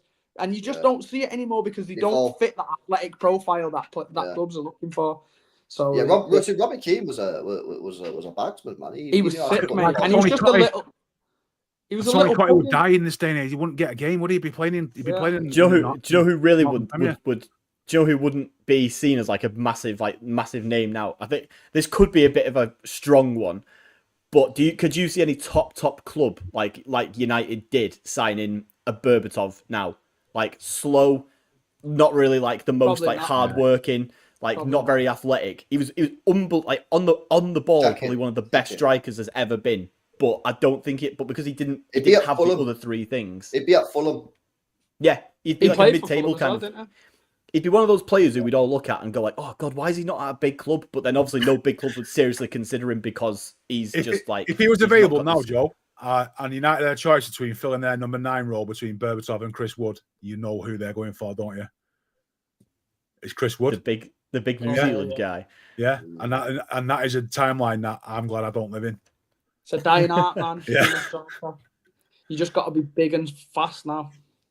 Yeah. I'm Most of them telling you, can't man. even If you're fucking finish. like, bro, if you're like 12 or 13, mate, like there's never been a better time to become a footballer, mate, because they're all washed. Honestly, Fortnite, you get down the park and start kicking some footballs. Just be bagsmen, don't you? Just all you Start got to do hitting gym. Yeah. Start Insane. hitting gym, protein shakes at 12, 13, get massive and be a hold-up man striker and you'll make it. Bro, we had no chance growing up, bro. We had like Aguero and that, you know what I mean? David Yeah. Silva, like, bro, we come through in the wrong era, mate. Yeah, like football stopped me. You know what I mean? I couldn't get in. I couldn't get through the gates. Now anyone can get in, mate. It's crazy. Fucking unbelievable. If us three were half fit and decent, we'd get in a Premier League team as a striker. So, I Yeah, agree. 100%. we would Yeah, be crying out for yeah. us. We'd be playing at Wrexham or something now, bagging because we're just 6 foot odd and just Swear, man. units. Bro, I said I got cooked for saying this, yeah. I said I would have scored more goals than Rasmus Højlund in the Premier League last year, and they all started cooking me saying, "No, you won't. You're being disrespectful." How many did you get? 3. 3. No, I'm yeah. saying he played pretty much every game. Playing I'm for saying, United or playing for City? not for United. I'm saying if I played for United 38 games in the Premier League last year, I'm backing myself to score more than 3 goals. I'm not saying I'd score more than 10 or 15, but I'd just stand in a 6-yard area and I'd get 5 score 5 tackles. headers. You'd score Bro, 5 it's headers. fucking by being in ridiculous. front of the keeper.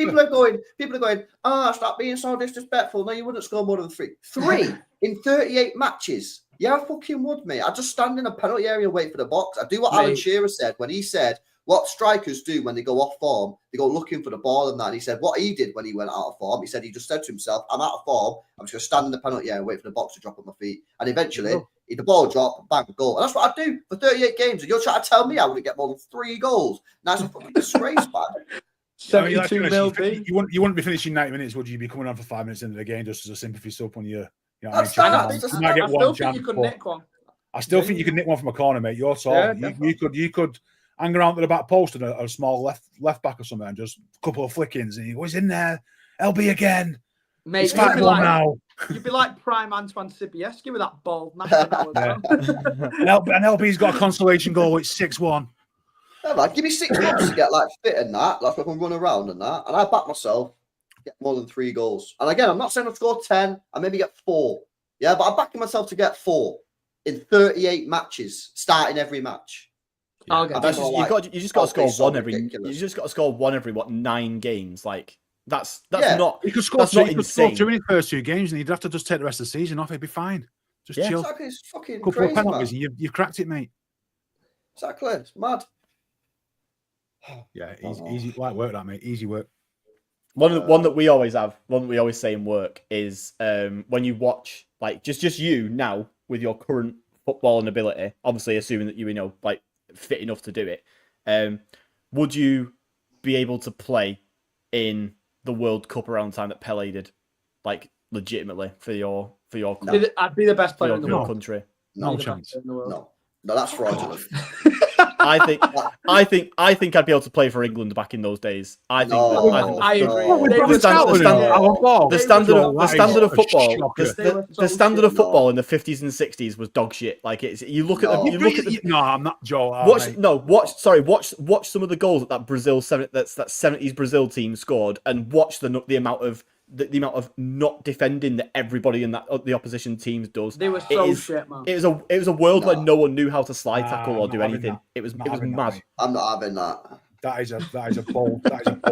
That 4 goals for United in 38 games, yeah. Playing Every in a single World Cup, no. one of them. Every single one of them was going after was spending their weeks smoking and drinking, and then turning up for a World Cup in the summer. If I just didn't do those things, which I already don't anyway. I mean, I drink like once every few months or so, and I don't smoke. So I'm already like one up on every single player in that World Cup. and then factor in that no one defends. LB, do a poll in the chat. Butters or They were still Pele? doing that. Butters or Pele? Who's got a better legacy? That's not fraudulent. I get where you're coming from. I do. It is shocking to watch the football from back then. It's They're genuinely all over the awful. place. I'm not saying that I would be the best player there. I'm not saying that I would be amazing and I'd score Pele numbers of goals. But I just don't think that I would look out of place in like playing in that era of football. We need to have a panel 5-a-side, man, and put this to the test and do like we'll have to live stream it. Get all panel show members. It'd be worse than that baller league, mate, and that is some shocking football. I don't want to be able to put my name to that. The only thing that I would say that is against me on that is that I'm pretty sure they were still playing with footballs that weighed like 2 stone. Yeah, back in you'd those probably days. break your foot So on like the I'd be ball, done yeah. for. Yeah. Yeah, the reason that imagine it doing was that shit podcast. is because like football wasn't in a state for it to really be played that well. Yeah. Like the pitches Yeah. were dead, the balls were shit, like they drunk all the time, they're smoking all the time, everything was just dead. That's why half the football was dead. They were doing full-time work as well. They were grafting. Yeah, I think if you went to them now, yeah, and you was like you ate and drunk and smoked and did everything like they did, they'd still be clear of you. Yeah, Yeah. you were stood in the crowd, mate. I think you pushed that a little bit too far there, Joe, to be honest with you. I think I don't. I still stand by it. I think I could play in those days. I think your group chat's needs investigating. I'm not rattled easily. You was tweeting about me, man. I don't even. Fucking Bailey. As Bailey tweeted you. Yeah, he's clipped me the cunt. Who even is this guy, man? Oh, I Bailey. don't follow him actually. Yeah, he does a podcast 9320. He's got a Wow, and he's clipped me and he's put a picture of my football team in the background. Wow. Mate, get me on Misfits against that little Nesbit. I'm not having this.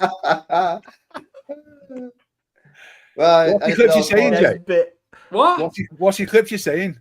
What's he caught It's you the, with? I was it's just what pretty it's what he much said calling before. I was pretty much calling out his cap that he was like, which he was chatting shit. Like he tweeted what I'd said, and made it out like I was trying to get rid of Diaz, which is what I never said. But now he's using it for clicks again, man. That's a good picture of me. I don't mind it. Right. Anything else, boys, or no? No. No, all good. Is there no Don't more news? think so. No. It's ended with Jay getting clipped up, so I mean it's Yeah, Successful. decent. So. W for me. it's not me getting clipped up, so I'll take it. Not yet, Joe. Not yet, mate. Not yet. Wait until they discover that. Wait until they discover that World Cup shout. Then I'm getting clipped up. The meltdowns will come. But yeah, I don't know if there's anything else. I'm just going to see if there's any news, but there's nothing there, man. So, yeah, unless any of you guys have got any hot takes before we wrap it up, our chat. Has anyone in the chat got any hot takes, or should we call that a night? I think I'm all hot tated out. I'm saving mine for the season. All right. There's We'll got to be leave it someone there in this chat who reckons they can play right back for City at the moment. Better than I've just Nunez. unfollowed. Good. I'm fighting Unfollowed. That's how you combat it. You just unfollow and forget he exists. That's the way. I didn't even realise I followed, man. Yeah, I slipped up a bit there, but it can be sorted out. Unfollowed now. See what you guys say. Nah, there's nothing else really going on in the chat, man. Right, sweet. We'll leave it there, man. Big up to you guys. Hopefully, you guys enjoyed the show. We'll be back tomorrow with some more streams and see what's going on. 2 streams a day, every day in the month of August. We're on a good streak, man. Successful so far. Make sure you guys are following City Ramble. Joe, what's going on, man? We are starting the shows, I think, this coming week because pre-season's back in it, so it's going to be a bit of a season preview-y kind of time. And then that week before the Wolves game, I think we're back to the 5 a week schedule. So get on it. If I'm less outrageous on there than I am on here because I have to consider the podcast standards over there, Joe. Is what you're saying? There. Yeah. When I'm here, it's just me that I'm burning. When it's like there's no one else is going down with me at this point. So, but when I'm on the podcast, I've kind of got to make sure that no one knows how ridiculous I am. All right, Pulpy, are you back on Twitter? You're back on Twitter now, yeah? I'm there and thereabouts, mate. Yeah, just biting my tongue until the season starts, I guess. All right. So, well, make sure you guys are following Pulpy on Twitter at Pulpy. Make sure you guys are following Jay as well. TikTok, yeah, rattling everybody on TikTok, man. Yeah. It's actually pretty funny. Go to his TikTok. We're trying to do a few shorts and that in it on TikTok, YouTube, shit like that. Hopefully it'll increase more now that the season started. I've been doing a lot of fucking UFC and boxing, man, through the summer, so I can't wait to get talking about football again. So yeah, hit me up, man, and we'll have a row on there. Yeah, man. Links in the description, guys. Go check it out, man. But I'll be back tomorrow, innit? If you want more shit to watch, you can go watch the show I did this morning with Nobbins, or you can go watch the show I did last night with Martin and Steve. Go check it out, man. Smash a like, subscribe, and we'll catch you in the next one. Peace out.